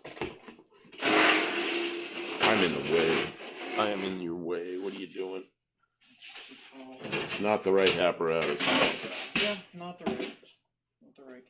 Yeah, I had a 92 Chevy Corsica that was made into a Pontiac Tempest STE. The Corsica was also sold as the Tempest in Canada. Added the grill emblems, Can-Am or Grand Am wheels, even red lights in the gauges. Beaumont, that's it. Beaumont Chevrolet, or I don't know if it's a Pontiac or Chevrolet. The Beaumont was the one that looked like a Chevelle. Had a little different grill with kind of a little divider in it, and I think it was a Pontiac up there. I'm not sure. Somehow I ended up with a couple of old boats in the yard this week. Big old cars.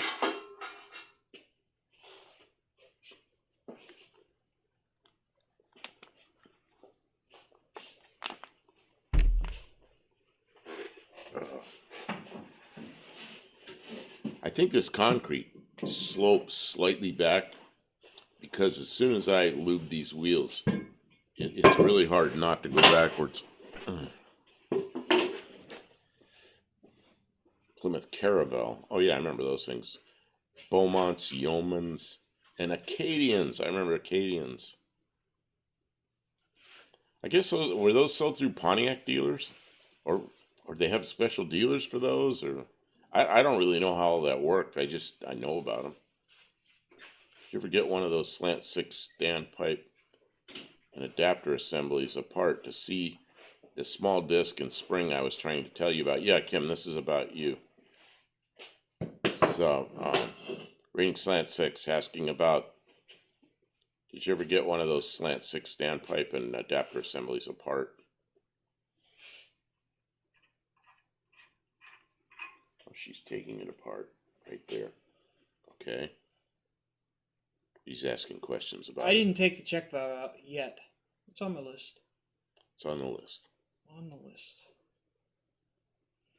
The list has been long, and I have not done very much this week. I've been sort of out of commission.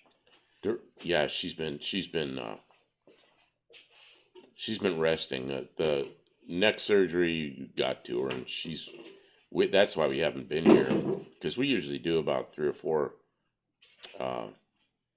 live shows in the shop every week, and we just haven't been here because she's been resting.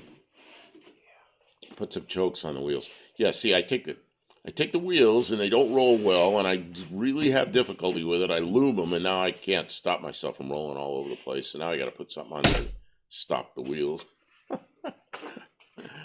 JB Beaumont, Chevelle, Acadian, Chevy 2. What was the Yeoman? What was the one that said Invader?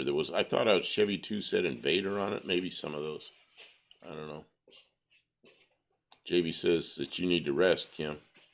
Yeoman was a station wagon. What is the least stinky thing that I can use to clean this block out as far as...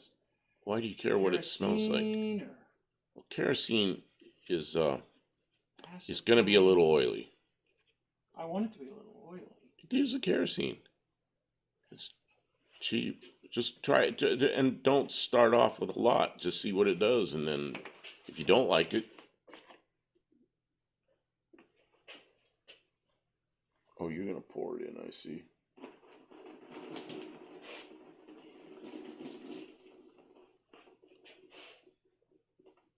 Yeoman. I remember the '58 Chevy had a Yeoman.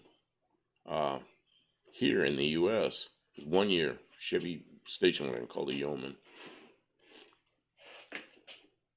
Yeoman was a station wagon with a big block performance engine, front clip of an Acadian. I think the Yeoman was a Canadian only for 2 years and it's rare as hell. Yeah, you know, Dirt Road Landing says low odor mineral spirits.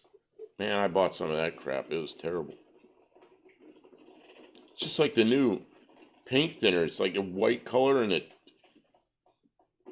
it's worthless. JB, oh wow. Always been interested in the offbeat Canadian GMs that weren't available here.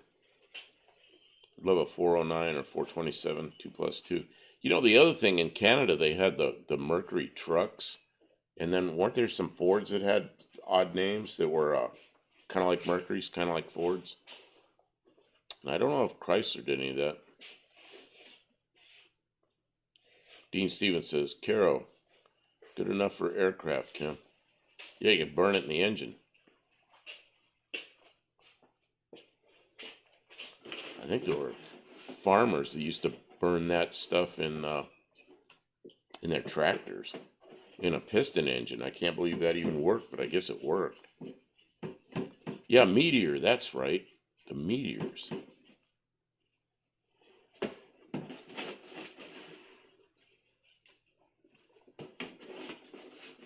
Yeah, I've been running out of, I'm starting to, you know, my little tool short videos. I may start doing some on some older cars. Oh yeah, Fargo trucks, same thing. Mercury trucks are awesome. Fucking Billy Ray has, you know, there's a little local car show here they have that's, you know, it's like same people always show up. It's like about once a month in downtown Clarksville. And there's a guy there that shows up almost every time with a mid-60s Mercury truck. It's either a 65 or 66. I don't remember which it was. Chrysler did have the Plodge. It was a Plymouth with a Dodge front end. Yeah, and I guess down under they did a lot of that kind of stuff, but down under they had some that were pretty unique. They weren't just hodgepodge. Oh, you know where they had hodgepodge of stuff is in Mexico. Mexican Spec shows these cars like the Mustangs that have the Mercury Capri hatches on them, and cars that the front clip is different. The little Chevy, what's a little Chevy small car from the early 90s? You know, they have Pontiac noses on them, but they say Chevrolet on them. They have the Chevrolet instrument panel. I started to use Canadian Fords for 3 years. Oh, really? Any of you seen the GMC Sprint, later renamed GMC Caballero? I guess American would say Caballero. They were like the El Camino. Yeah, somebody in here right now has one. Actually, it's his wife's car, I think. There's a Meteor at the Lone Star Roundup last year. Australia has some awesome strange Fords and GM, or should I say Holden. Yeah, but I think they're done. Sadly, I think Holden's done. Chevette. I don't know, Chevette what? Oh, Cavalier, yeah, Cavalier. Mexican Spec has one on his site right now that's Cavalier, and it's a Chevy Cavalier, but the nose looks like the Pontiac, but it says Chevrolet on it. Yeah, and it was Sunbird, had Sunbird nose on it. I had a Sunbird, and I really liked that car. And most of the reason I like it is because of the Pontiac instrument panel that was all the red gauges. But the one Mexican Spec has, you know, it's a Cavalier with the same basic nose piece mine had, but it's got the Chevrolet instruments. And his has a engine I don't really like, which I think is a 3.1 V6. And I had the what do you call that thing? I don't know. I think it was a 2200, 2.2 liter, something like that, 4-cylinder. Yeah, Capri fender wells. I don't especially like the Capri fender wells. Although he had that blue Mustang when I was looking for a Fox body, and he's still got that blue Mustang. notchback. Man, I want that car, but I didn't get near enough money for my car to buy that, and so I feel bad because he's a friend and he's always in here, mod and everything, and I really wanted that car, but it's just it's too nice a car. It's too much money.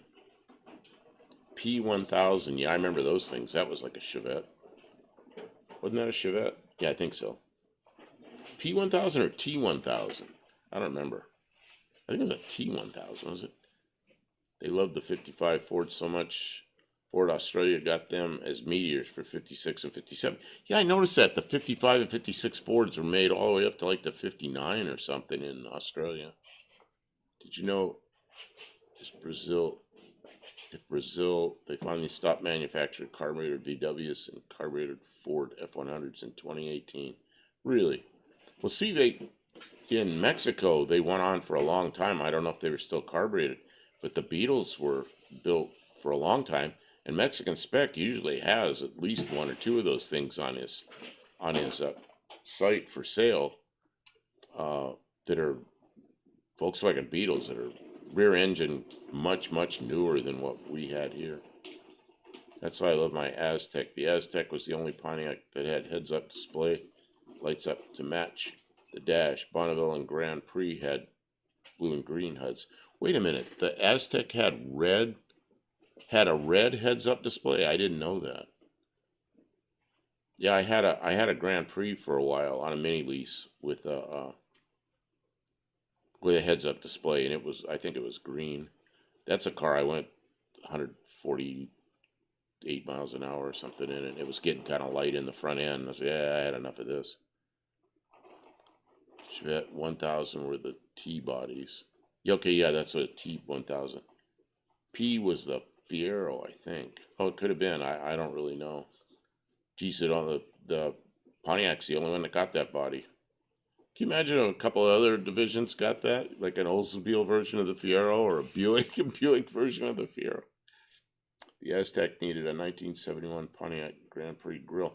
I actually thought that the Aztec, I actually thought the grille was not the worst part of it. I just didn't like the proportions of it. It looked funny because the wheels didn't look big enough to me, and I don't know. It's just the proportions didn't look right. I always thought what would make the Aztec look good is radius of wheel wells way out, put some nice big meats on it. It would then it'd be a cool looking car. I kind of like the grill on the Aztec. The one I didn't like was the Buick version of it, the Rendezvous, that we used to call the Rendezvous. Rendezvous. I didn't like that. What color is the Z7 you bought? It's kind of a tan color. It's got that brown interior. It's just in really nice shape. I'll have pictures of it pretty soon. I gotta run down there and get it. It's a 600-mile go and come back. But it doesn't have a wiper motor in it, and I don't really want to fix it there. So they're having tornadoes today. We're just waiting until we get a window. I'm just waiting for a weather window to go down there and get it, bring it back. Peabodys were trash. What's that? The Fiero? Man, I like the Fieros, but I can see why people didn't like them. What I liked about the Fieros is you could take all the panels off, and there were some kit cars that went on there that were pretty good. And they were so good that General Motors had the Mera, M-E-R-A, that looked like a Ferrari, and they sold it in their dealers and got sued by Ferrari, and they had to quit selling them. But they were just a clone of a Ferrari that was on a Fiero body or Fiero chassis, and you see them for sale sometimes. And then all those kits where people pulled molds off those Meras, and it's spelled M-E-R-A. People pulled molds off them and sold kits. Now near every automaker has an Aztec copy. Really? Oh, because of the size of it, you mean? I just didn't like I don't know, there's something about the proportions of the wheel openings and stuff that just didn't quite look right to me, but I had a friend that had one. He really liked it. Let's see here. Friend of mine used to have a 70s or early 80s Firebird Trans Am. Had a real nice instrument cluster with that engine turn finish with really silvery swirl machine look. Okay. Yeah, that's toward the end of the run of the second gen Firebirds Trans Ams.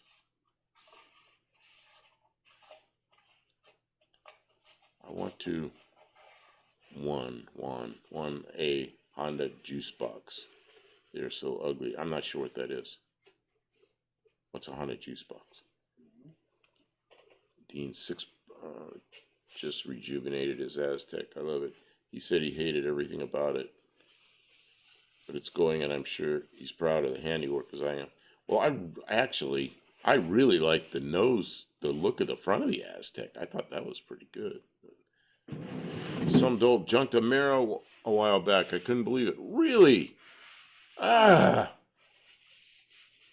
I have looked for those. I mean, I have looked for those, but it's like a cult car. People want too much money for them. Ferrari 308 GTS. Oh man, I'd much rather have the Mera than the GTS. The real Ferrari is a really complicated, expensive thing, and a Mera is just General Motors stuff. You could keep it running forever. The Peabodys were cheap, tin, really bad blend, rusty, easy, twisted.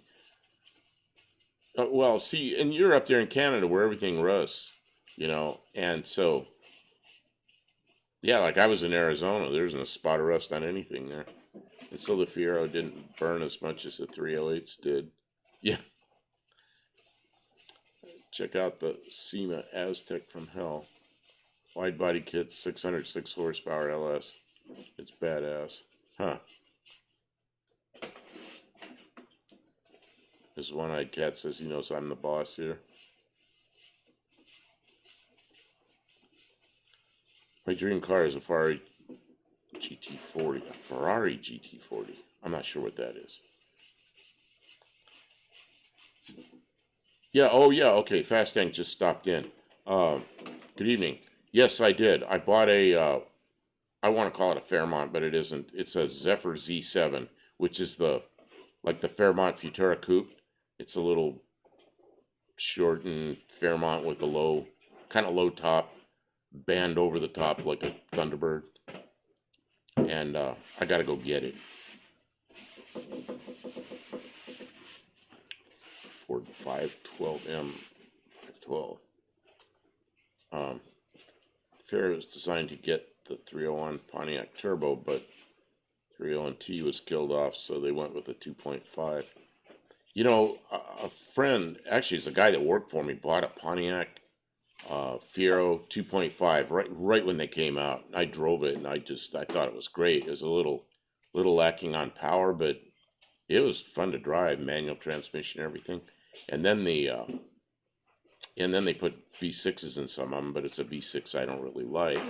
And then there's that company that's upper Midwest somewhere, where I think it's Wisconsin or maybe Minnesota, somewhere up there, and they put Chevy V8s in them. They make a kit, so you can either buy the kit or they'll do the whole thing.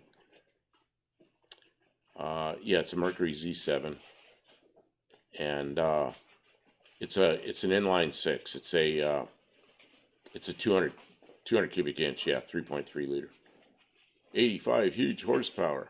Well, you know what? It's just a nice car. It's a 78.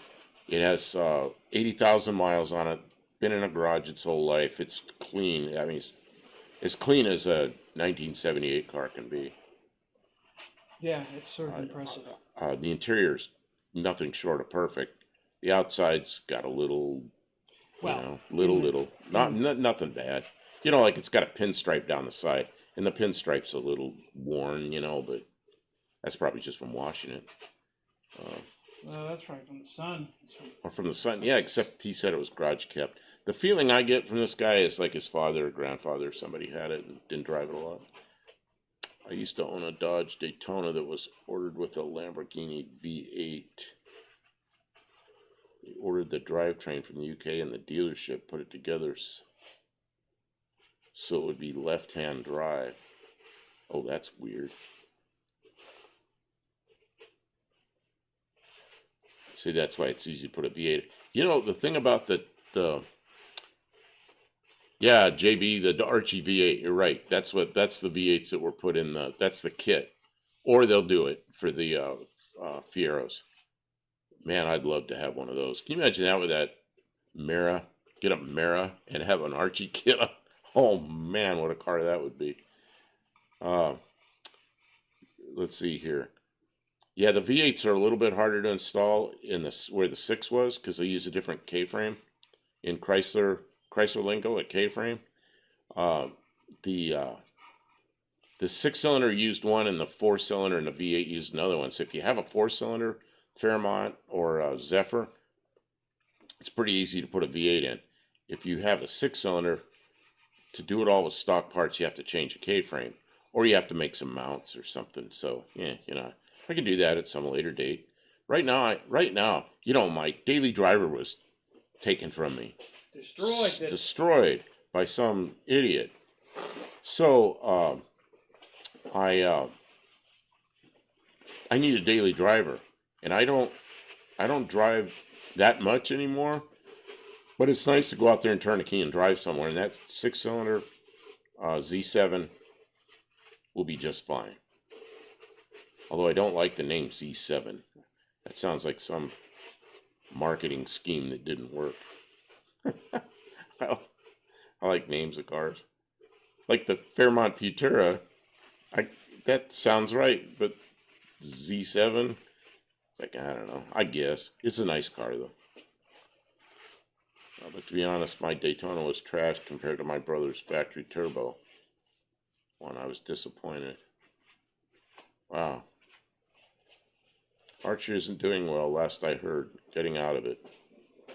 Yeah, it's too bad. Well, yeah, I mean, you know, Fieros are getting old, and how many more conversions are they going to do, you know? Urraco Transverse V8. Urraco. What's a Urraco? What is a Urraco? Kim, this is starting to smell like kerosene, but I see there's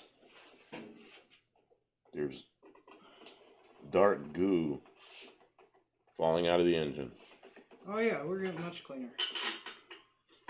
The goo coming out means less goo JB, I'm waiting for the Cadillac. WTF V. Dean says you just cut the frame back 4 1/8 inch. Use V8 engine mounts. Frame horns are longer on the K-frame. Yeah, I don't know.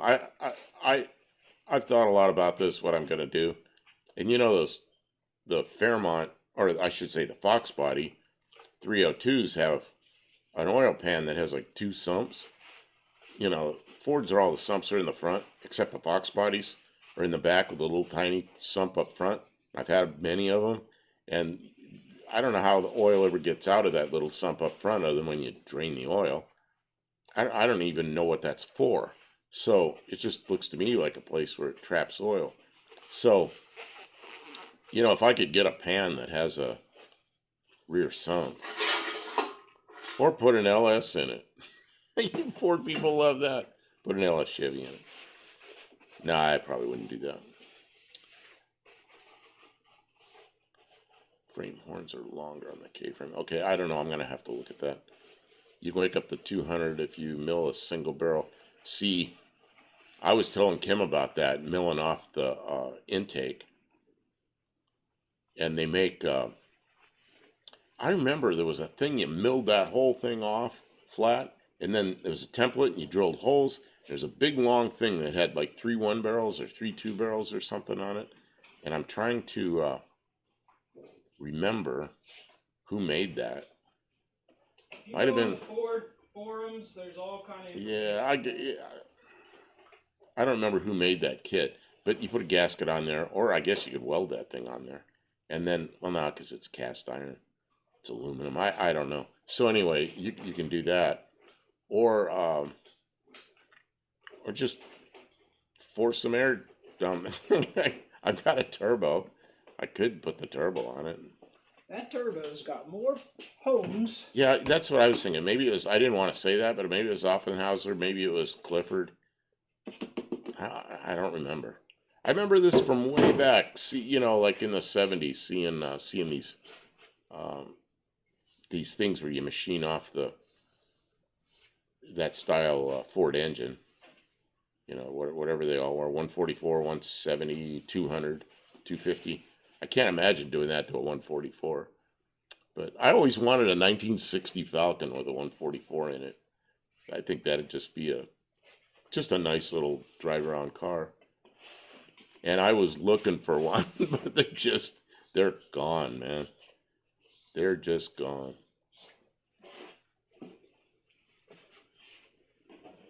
Dean, I don't know what all those cars are.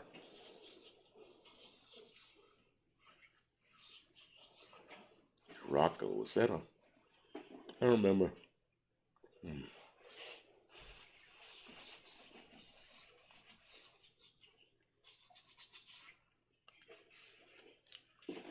Yeah, so anyway, I pretty much top of my list was some kind of Fox body, and I really like the notchback Mustangs, although they go for too much, and the Fairmont, the Futuro or a Z7. That's pretty much at the top of my list, and I found a good one. So, and that's thanks to JB. He found that for me, sent me an email, linked to a couple of those cars, and man, that was the one.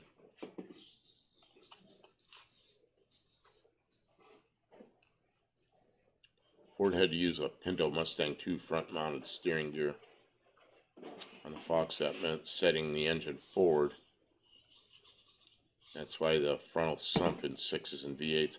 Yeah, I don't understand. See, Ford always had, like, all the 302s I ever had, and 289s and 351s, had a big sump up front.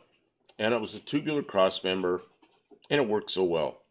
And then the Fox bodies came around. They had this little tiny sump up front and a big sump in the back. But that little tiny sump up front, I never understood what it was for. It's just for a little oil sits in there. Maybe it splashes back into the big sump. I don't know. I don't know what it's for. All I know is I had 2 drain plugs when I changed the oil.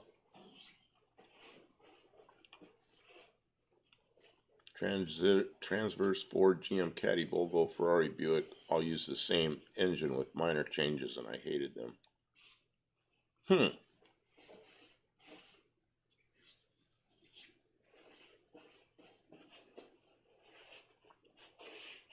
Fastang 89. Mine is milled, then I run a 2-barrel adapter with gaskets and the 2150. That's what Kim was telling me. She was telling me about one of those. I need to finish it. I'm 90% done. Because, see, I really like those 2150 carburetors because I had a bunch of those in the past. And, but I don't know. This is a daily driver. I'm just going to drive it for a while. And then start building up some parts, Then when the time's right, I'll do it quickly. The A-pillar to front wheel axis is very close on the Fox, just like the Audi Fox. So Ford on Fox has shifted the engine forward. It was designed to take a 460 big block from day one. Man, can you imagine that? One of the better engines I had was a 429, which like a 460. I had in a 5,000-pound station wagon, and that thing was faster than it should have been. I've seen some insane Fox body builds, and I always wonder how the body does not twist to pieces. They're stronger than you think, until they're not.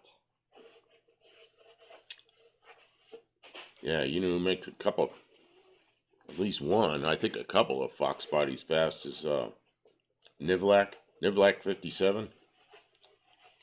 Nivlak is Calvin backwards. The Nelsons up there in Pennsylvania. They've got a Fox body with a 6-cylinder. What is that thing? 4.2 liter GM engine in it. Turbocharged. Man, it's a station wagon. Man, is that thing fast. As I've said, the Fox body had the A-pillar, the front center line shortened.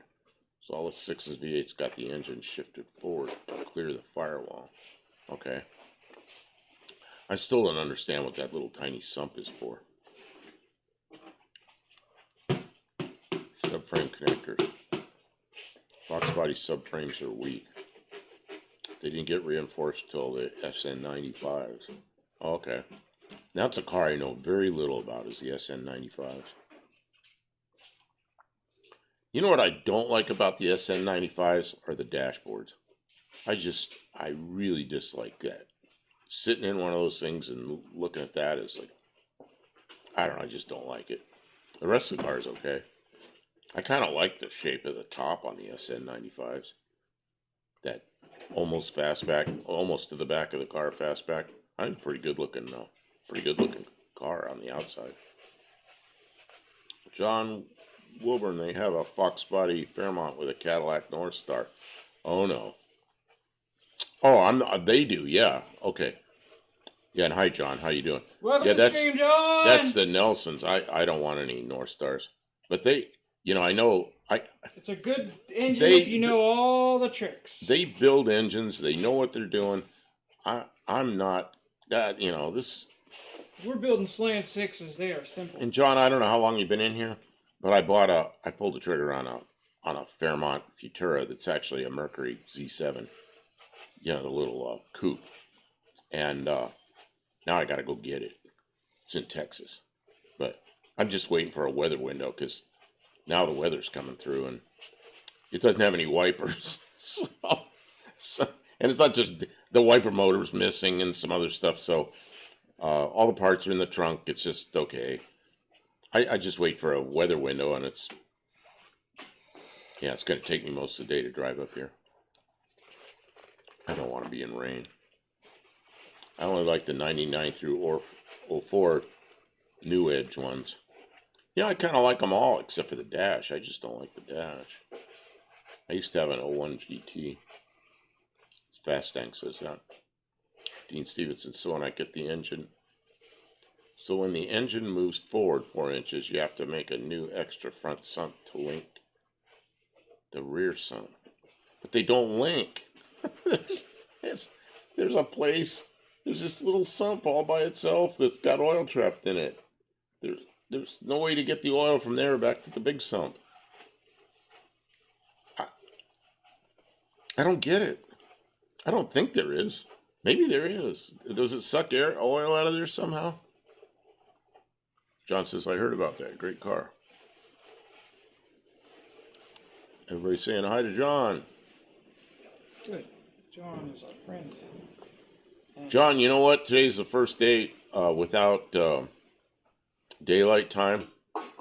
I told Kim I'm going to put a sign up behind me, like a yellow or orange sign with a number on it, but it's going to be the countdown to March 9th, because that's when we go back to daylight time.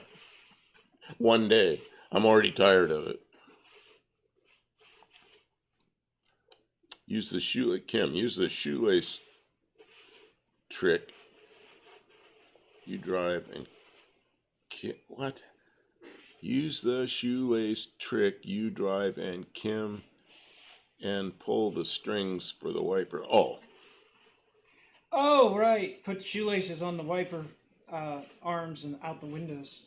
Before that, I just put some Rain-X on it and drive it until it gets really heavy rain, and then I'm kind of... Yeah, we're not there. Okay, Dean, I understand why the sump is there.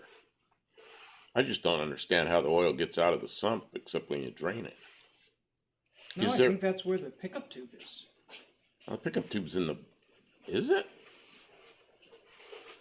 Well, that doesn't make sense, because then how... I thought the pickup tube was in the big sump. I don't know. I always looked at it and I kind of wondered how that went with the engineer sitting there making a decision of that on that.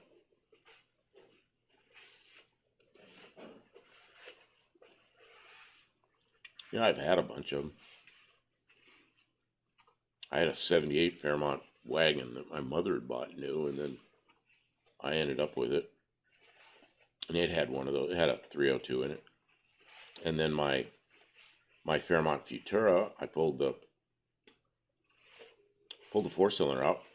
Of course, the K-frame's the same, so it was easy to bolt a V8 in it. And it had one of those pans. I don't know. Futura wasn't that car. Ford features a concept car for Autorama type car shows that had double bubble fairing style windshield in front and driver and passenger with the same shape reverse backlight. I have no idea. I guess I could go back and look. The Futura came out in 78. It was just a coupe, and it had like a band over the top, similar look to the Thunderbirds of those years. And the top was lower. It wasn't like the box top Fairmonts where it had a lot of glass. It was lower top, and I kind of liked it. Or do what Mike Hall of Rust Brothers did. Use a long squeegee. Later, George Barrett took it and customized it. Oh, that thing. Yeah, that was a car that was, yeah, I know that thing. No, this is a completely different thing. Sir, I had a bad morning, ordered shift cable, said specifically no Dorman, and what did they send me? Yeah, of course. Driver's almost chased out of the yard. What have I got back up here that's Dorman? I know I got some piece of junk up here. You know, once in a while you get something from Dorman, it's pretty good. And Kim got something recently that was Dorman, and it was like, it's okay.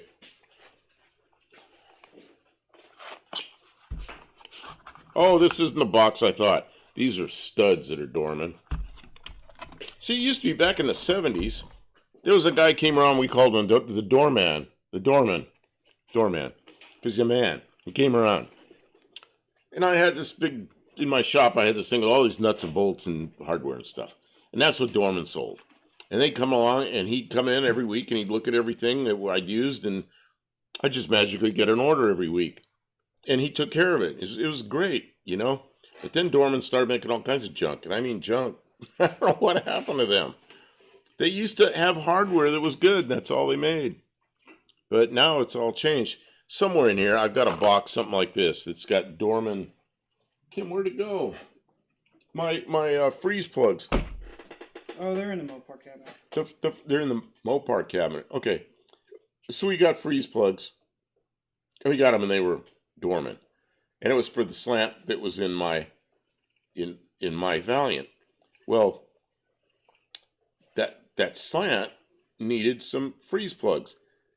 So instead of ordering like 3 or whatever it was I needed, I think it was only 1 I needed, I bought a box of them. Man, am I glad I did, because the first one I put in there just fell in, and I got it out, and it's like, oh no, these are too small. So then I started measuring them. Some of them were bigger. Well, I found 3 or 4 in the box that were big enough that I could press them into and use them for core plugs. The others they just fall in. It's like, what are we going to use these for? They're not going to be freeze plugs. We'll use them for something. Make fancy washers out of them or something. I don't know. Let's see here. 1990. Dean says, in 1995, early Fox platforms had a problem with the new crash regulations. They added 17 millimeters or 5/8 to the A-pillars, front chassis center line. That became the Fox 4 S95. Oh, okay. Yeah, I remember they were the Fox 4 at first, then SN95. You only have a few options, Dorman and Pioneer. China's what happened. Yeah. Timo is thinking of getting into auto parts now. That's scary. They are. Well, and like John Cope is. Well, I don't. Yeah, any of you been following John Cope with that new case, which is a really nice looking case, except doesn't fit in the cars. So he's helping them with it, but it's not. It's. I mean, let's be honest. All the major manufacturers are using foreign-made parts. The labor is so cheap they can't ignore it. Yep. They can't ignore it. So we've had good luck with some of it. You know, we got a couple of Chinese carburetors that were cheap and they work okay. But then And Tony, you know, says they won't last because they're not anodized properly. he says, yeah, yeah, they corrode real easy. So I haven't run into that yet, but it's likely to happen. Probably, yeah. And then Two Hacks, you know, Jeffro, he gave me a actually I won it. I won it on his channel. A Ford or Autolite, I guess, 4150, the 4-barrel version of the 2150. And it's 1964 part number on it. I'm so glad to have that because I could still get a kit for it. And I really like those carburetors. I don't know why. I just do. And so now I've got one, and it's American made, 1964. Pretty nice thing to have. And he gave it to me. What else is back here? He gave me a bunch of other stuff in a box. What else was back here? Oh, some carburetor kits that weren't for that. I don't remember. Kim, he also gave me another carburetor, didn't he? Oh yeah, Well, one of he gave us those a big Autolite, box of stuff. those Autolite 4-barrels that were on. I'm gonna try to reach it. Okay. Good luck, right? No, it's far back. I'm not going to stop what I'm doing for it. These Autolite carburetors, they use like my 67 Cougar had one. Oh, it's not in here. We put it somewhere. I don't know. There's someone in the kitchen. No, he gave me 2 carburetors. Did you really? Yeah, he gave me that other one that's a 4-barrel that's like used on the... I don't know where it went. What's that one? I'm sorry. That's... What's this one? Is that yours? No, I don't know. that one's the one. That's it. This is? Yeah. Oh, it is. Oh, God, this thing... What'd they do, make it out of steel? Maybe. Oh, God, this is heavy. This doesn't feel like a carburetor. It feels like a battery. This thing... One of these guys... This is what was on my Cougar. And I think one of these things was on my 429 Ford when I got it. My Cougar had a 289 Ford in it before I put the Chevy in it. And Two Hacks gave me that. Let's see here. I have the opinion that means of production should be owned by the USA, but I'm not in the USA. I've got some premium China parts and tools that are hot damn indestructible, but they were not cheap. I've got a lot of Chinese tools that are fine, but Oh yeah. it's just quality control is the issue, not the. And then sometimes I get a Chinese parts that are like that box of freeze plugs from Dorman. It's like they just they didn't even care. You know, they were like 8 or 9 or 10 thousandths difference in diameter. It's like, come on, how do you make something like that? You know, somebody just didn't even care. Didn't that show car have the Futura name on it? Yes, I released the legislator Fairmont Futura has little in common except for I think that was the Futura. I'll say she's got to go zonk out. Good night. Take care. Dean, what did Dean say about I missed something?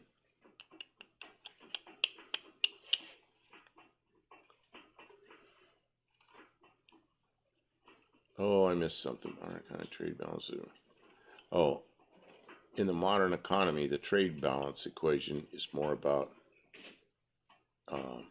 intellectual property.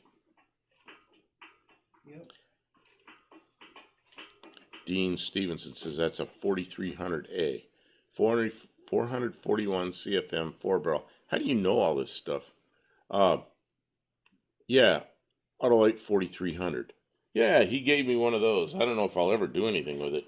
My God, is that thing heavy? I mean, I'm not kidding. It's like picking up a car battery. But he gave it to me, and he gave me a box of gaskets and parts and points and all kinds of stuff Ford stuff, so that's good. Dean, you seem to know a lot about these cars. Okay, the 78 Fairmont I bought, or not Fairmont, but Z7, 200 cubic inch 6, everything is stock. Everything is stock. So what's it have for ignition system, and do you know? Duraspark. Do you know what it has? I don't know. Duraspark? When I did don't they think do they. away I with don't it? think they still had points then. No, it was 72 or 3 was the end of points for everybody. Something like that.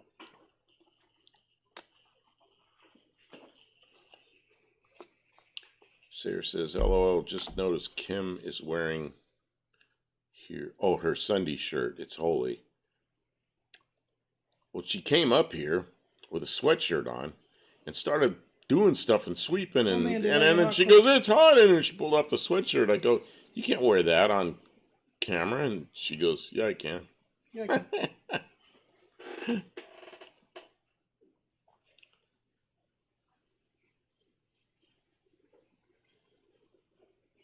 Dean is an idiot savant like me. He's good people. Okay. Fastang, I don't even think that it is a majority junk. I just think that there is a lot of junk and that quality control is horrendous because so you don't know what you're getting. That's the real problem. Is you don't know if you're getting something good or bad. My thought about China is when somebody has something manufactured over there and they put their brand name on it, some of those companies I think do their own quality control. But like Dorman, I mean, nobody that runs a shop wants Dorman parts because of all the junk, and you think they care about their company enough to do the But quality if you control buy over there. them from someone who isn't Dorman, you don't know if Dorman might have said these are junk, we don't want them, thrown them in a dumpster, and then somebody stole them out of the dumpster and put them back on eBay. That's the real thing. Is they Well, can't even control quality control. 'Cause You know if where it I fails bought- quality control, it doesn't get destroyed. It goes right back into production. You know where I got those? I think I got them from Amazon. Amazon, I think it was, yeah. Yeah. I was thinking it could have been Rock Auto, but I don't think so. I think it was Amazon. Yeah, Rock Auto. And then there's idiots everywhere. Rock Auto I have pretty good luck with, and they've always come through for me. But I bought a gasket set for my Slant 6, which has a head gasket in it. Big head gasket. Where's my camera here? Big head gasket and a bunch of other gaskets. Well, you know what a head gasket box looks like. It's a big box and it's flat. Well, it didn't fit in the box, so they folded it and put it in the box. So I open it up and there's a folded head gasket in the box. It's like, you gotta be kidding me. Well, they took care of it immediately. But I just can't believe somebody working in an auto parts place would fold a head gasket. Yeah, that's idiots. Okay. Dean Stevenson, 1946 Carter 1 barrel and blue strain relief Duraspark 2. 1946 Carter 1 barrel, okay, and blue strain relief Duraspark 2. Oh, the strain releases that have a Spark D Advance for starting. D-Advance, yeah, D-Advance. D Can't Advance. use that other word on here. Yeah, we don't talk about the words we can't use. We just use. We just. Dean, don't that's use what my parents called children like us. They did not want to admit we're geniuses. That would make us insane. But if the Carter YFA knockoff carb is just $68, it cannot be wrong. There's a lot of counterfeit stuff as well. They counterfeit Milwaukee batteries, and yeah, that Lamborghini. What, I don't know what that's in reference to. Something you said. Everyone knows what they're getting when they buy something cheap. Sometimes it works, sometimes it doesn't. Yeah, that's right. exactly right. The problem is you don't know what you're getting when you buy something expensive. Well, yeah, you don't and- know if you're getting somebody who's trying to sell you, And a lot of or if you're times, getting quality. it's something that you can't get the expensive one anymore. Although carburetors, of course, you can go to Edelbrock or Holly, Usually. But if you're replacing a 2-barrel. I don't know where you get that stuff. They always sell some of that stuff. They want you to buy the electronic stuff. That's what they're They're manufacturing. really pushing the electronic Well, that's stuff. what they're manufacturing. That's what they make money off. They don't make money off dumpy old carburetors. They don't even Okay, manufacture. Dean says the yellow strain relief and brown strain relief are no longer serviced. Okay, so that's the strain relief is how you identify it. That's right. Do not buy any Knipex tools off Amazon right now unless it's from the Knipex store. Many of my friends have gotten fakes. You know, there's Knipex looking tools that look identical to Knipex, and they're sold at Harbor Freight. And that came out about, it was over a year ago, because the Harbor Freight moved out of here. They're gone. You know, I was just in Harbor Freight looking for something, Kim, and it said in stock, Clarksville, Tennessee. So what the hell? That maybe they have a store here now again? No. So I clicked on the Clarksville, Tennessee, where it's in stock, and it shows the address where they moved out of a year and a half ago. So, and that's on their website. They don't even know what they're doing. Don't know what they're doing. That sounds about right. Rain Science 6 says, you know what simple tools are really helpful for fabbing replacement or custom auto parts, transfer punches. They also have screw and inserts for both common standard metric thread sizes that have something.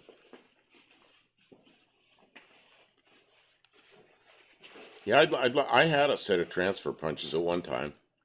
I don't know where they are. I'd like to get another set.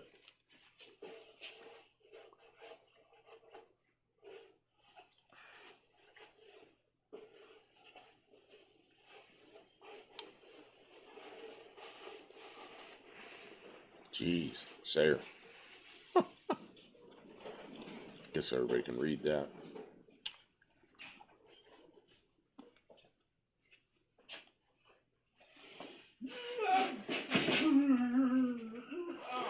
Those boards are nice and clean now. They were. Did you use the? I wasn't watching. Did you use the? I rinsed them with kerosene and then I washed them again and again. Did you use the coffee filters? No, I never got around to using the coffee filters. I brought them out and never didn't use them. Because I mean, Shane's right. That would not leave any lint. I'm not getting any lint. Okay. But yeah. I'm not having a problem. These are good paper towels, I guess. But I think I'm about ready to put pistons in. Reduced diameter hex ends with a small centered nib or point. Reduced diameter hex ends with a small centered nib or point.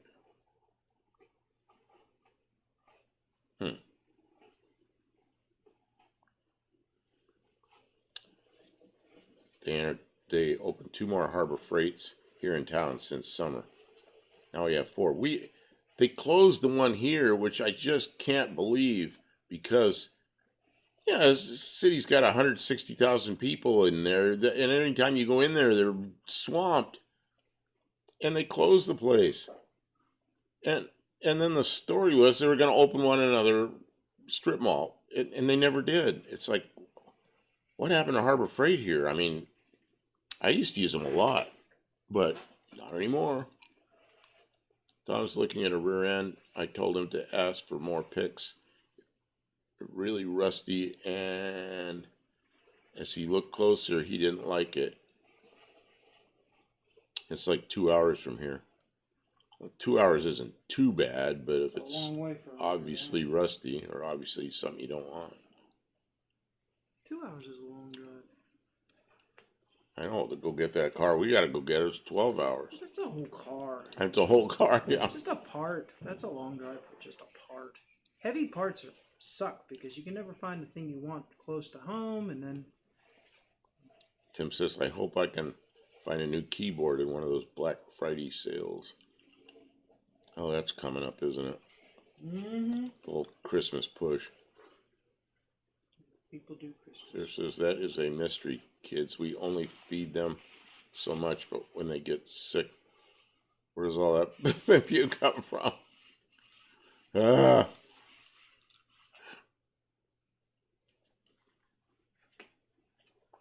I'm done with that. My kids are age what, 42 and 31. Yeah, your grandkids are about My to have grandkids- grandkids. My grandkids are adults. Well, from one son. The other one, the grandkids are, they're like Newborns. they're like a half a year and two. Got two daughters on the I like that side. kerosene. I don't find kerosene to be a really oppressive odor. No, They kerosene's did a really fine. nice job of cleaning it. Here's where kerosene's bad. We used to use solvent and sawdust to clean up floors. Mm-hmm. And once in a while we couldn't get it. We used kerosene, but kerosene's kind of oily. So you get finished sweeping up with sawdust and kerosene, the floor's wet and it never dries. And then you track it all over the place because kerosene has some kind of lubricant in it. Right. Let's see here. Can I have the spray bottle? It is You've got both bottles of cleaner, but It is if I have to take my van. Raining slant 6. They are threaded into existing holes and timing cover flanges. Head bolt holes and use the small hex to thread them into the threaded hole until the raised up nib point just sticks above the flange. Oh, I see. Okay, that makes sense. I'm going to need that in a minute. What do you mean I have both of them? I don't know where the other one is, Kim. it's under the table. Pushed all the way up. Sarah says my daughter is 34 now. No grandkids yet. Shocking.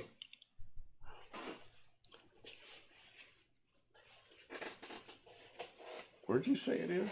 It's down behind the water jug right there. You're Oh. looking right at it. I see it. I don't know if I can reach it. Just scoot it out with your foot. Alright, that block's ready to put the pistons in. I don't know if we're going to do that right now or not. I don't want to put pistons in tonight.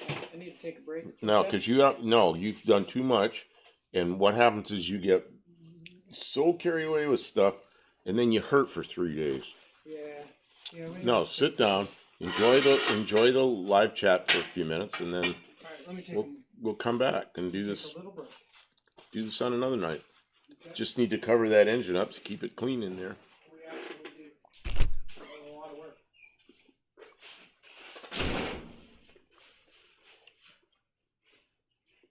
I can't believe I got a kid that's 42. He'll be 43 here pretty quickly. This month. Man. Yeah, it's coming right up. It's my sister's birthday. Was my father's birthday, but he passed away. Kim's birthday.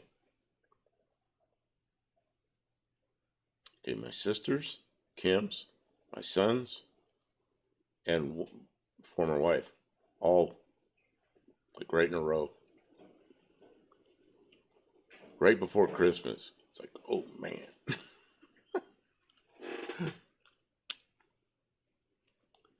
That is the slant you pulled apart a few weeks ago. Oh, is that the slant you?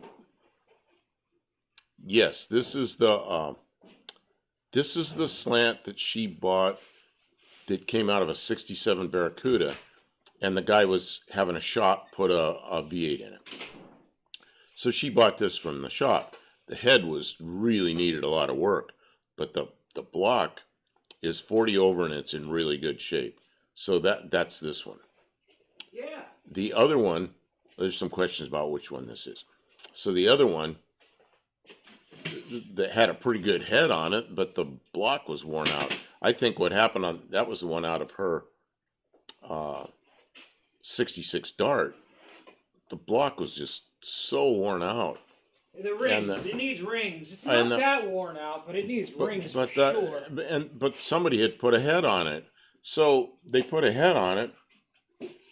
So we ported the head. So we worked on the head, and she ported it, and Oh, the head that was on this was all clogged up with some kind of black goo. and that's the one that's going to go to the machine shop to get. It needs guides, and it's a mess. Yeah. Yeah, I mean it's not. I'm not going to run it. It's not the better of the two. I'm running the better of the two. We're taking the best parts from two motors, and honestly, this bottom end is actually really good. And the cylinder head that was on the Dart will run really well. The engine that was on the Dart ran with a ring gap of 75. What was it, 75 thousandths? My great grandkid just got his driver's license. I feel old. I don't have any great grandkids. My grandkids they're old enough to be married and have kids, but they just haven't done that. This can go. And Raining Slant 6 has a big long thing here. So face, let's see.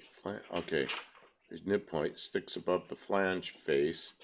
Then when you thread however many inserts, fill out the bolt pattern, and you can take a piece of sheet metal, lay it over the inserts, and use an appropriate sized block of wood and give it one good wrap. Okay, that's going to make marks. Let's see here. I got 6 grandkids. This is one I get. I got 6 grandkids.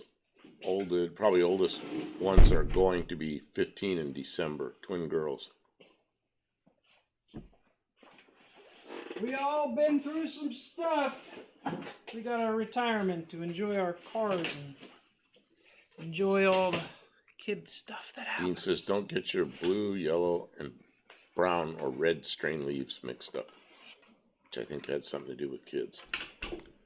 Oh, you're going to mix some more of that? Oh, you are. Yeah, where'd the other one go? Oh, I took the other one and You took walked the other away one. with it. Just put a little. I mean, it only takes like 3/4 of an inch. You're going to tell me, right? I will tell you. You're there. Okay. And just fill the rest with water. There you go. You want to try it? We'll get it up to...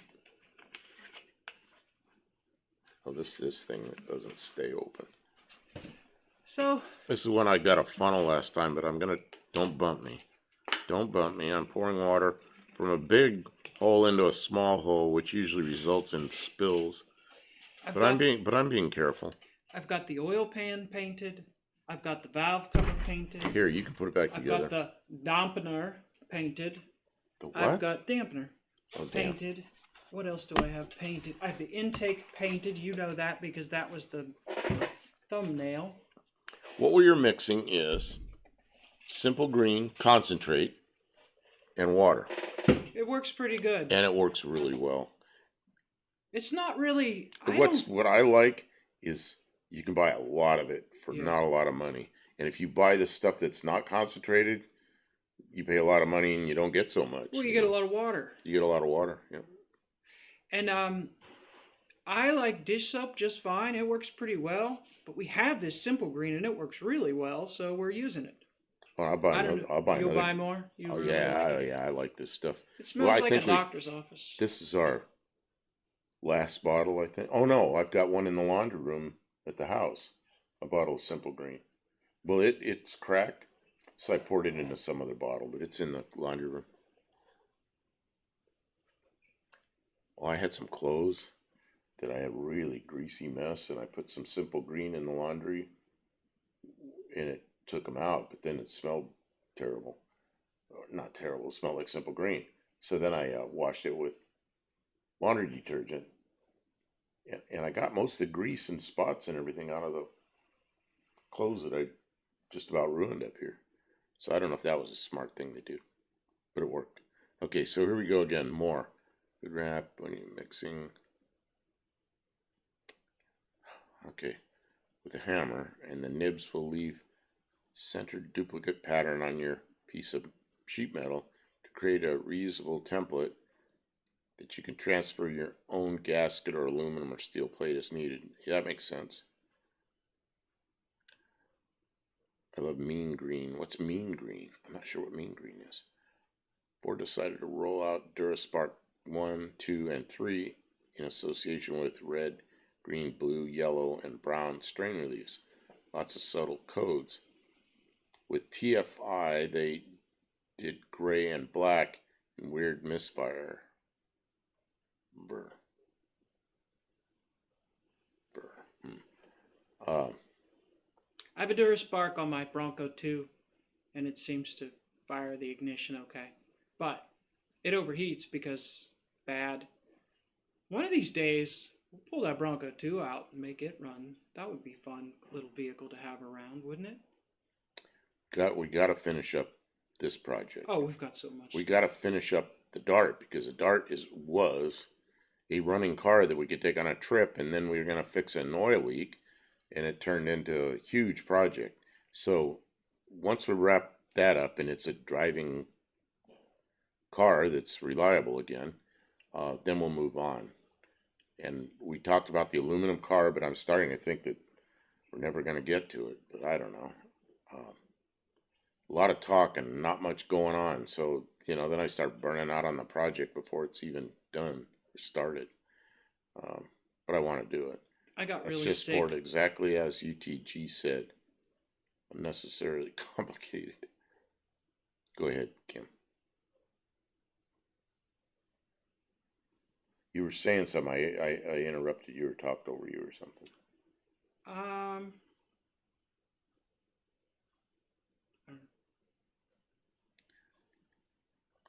Oh, we're getting the brake cleaner in Canada already. Just wait till you guys start getting it.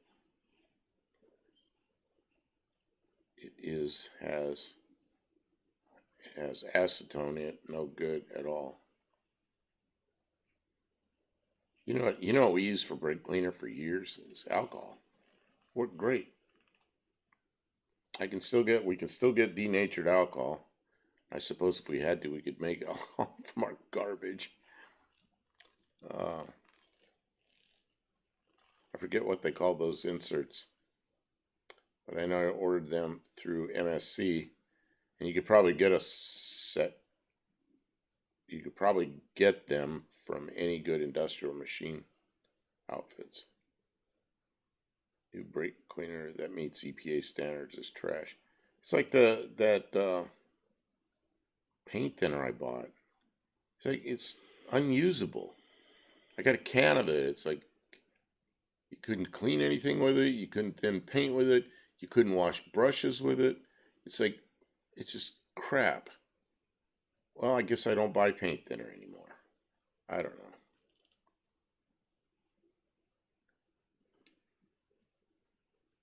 So my Bronco 2 currently has a 2.8 cologne with doesn't have the TFI setup in it. It just has it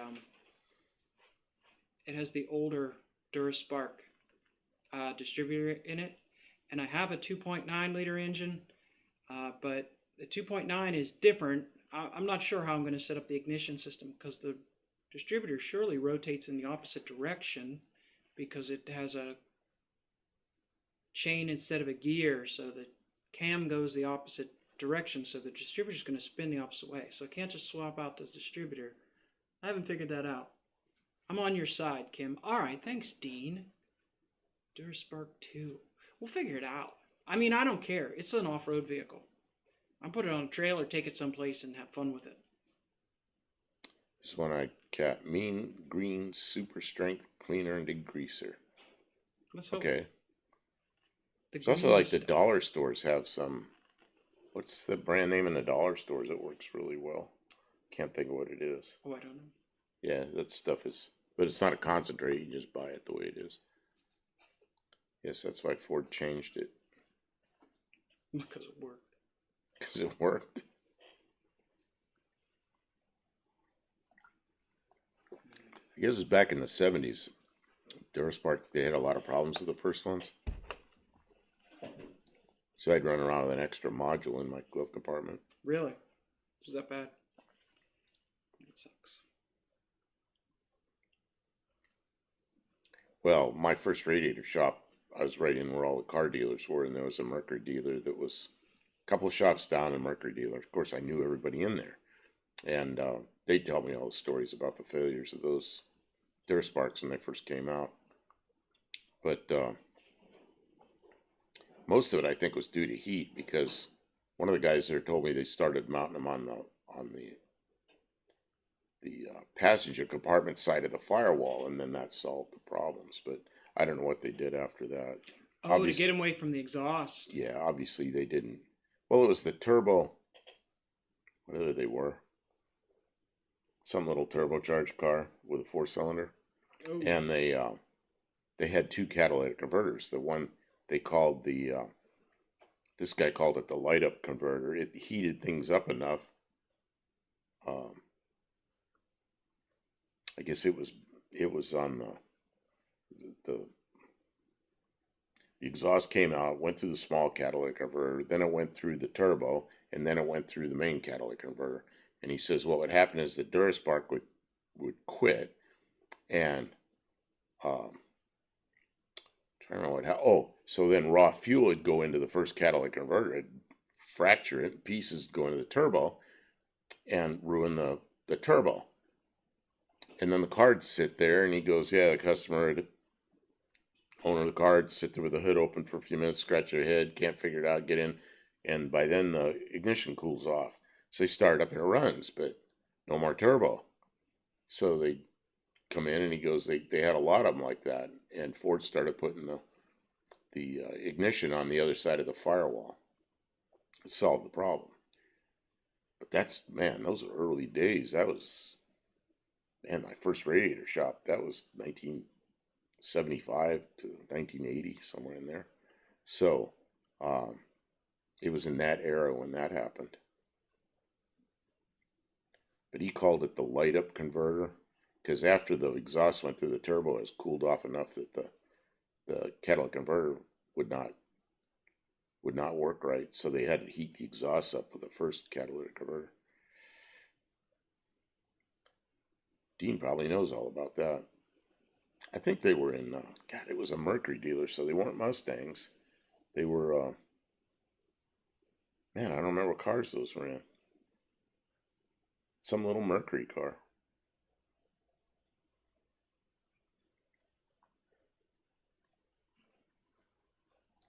Ford US had stripped out timing gears in the 2.8 clones with the Mercury Capri. Then the Ranger had high altitude durability failures of gears, so Ford then authorized a whole new 2.9 engine with a chain. Interesting, Dean. And that's why it turns the other. That's why the cam and everything turns the other direction.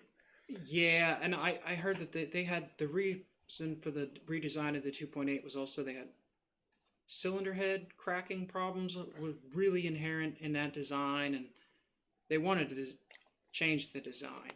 So they kept the basic block, but the I had several Pintos and Bobcats with 2.8s and never had a problem with them, but they were still fairly new then. And then I had a friend that bought the very first Mercury Capri that I saw, and it had a 2.6 cologne, predecessor to the 2.8. Ring Scent 6, the chemicals I always dreaded dealing with was brake fluid and diesel fuel and home heating oil. Even when I wore nitrile gloves, the fluids would always wick down past the cuffs of my gloves onto my. I don't like brake fluid running down my arms into my armpit. It's not fun. Dean Stevenson, the Carb Mustang and Capri Turbo in 1980 had the same issue.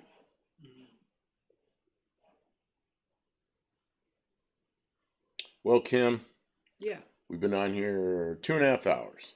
Yeah, I think we got some stuff done. We got some things done. And we got to see you guys. It's been days. And yeah, well, I feel like we didn't show up for a few days, and I feel kind of bad about that.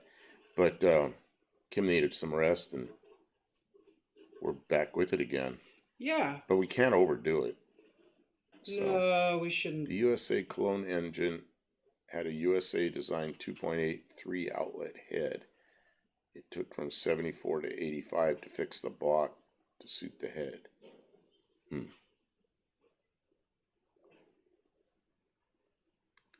In the radiator shop, what I really didn't like about the clone engine was a thermostat on the bottom that would plug off the bypass.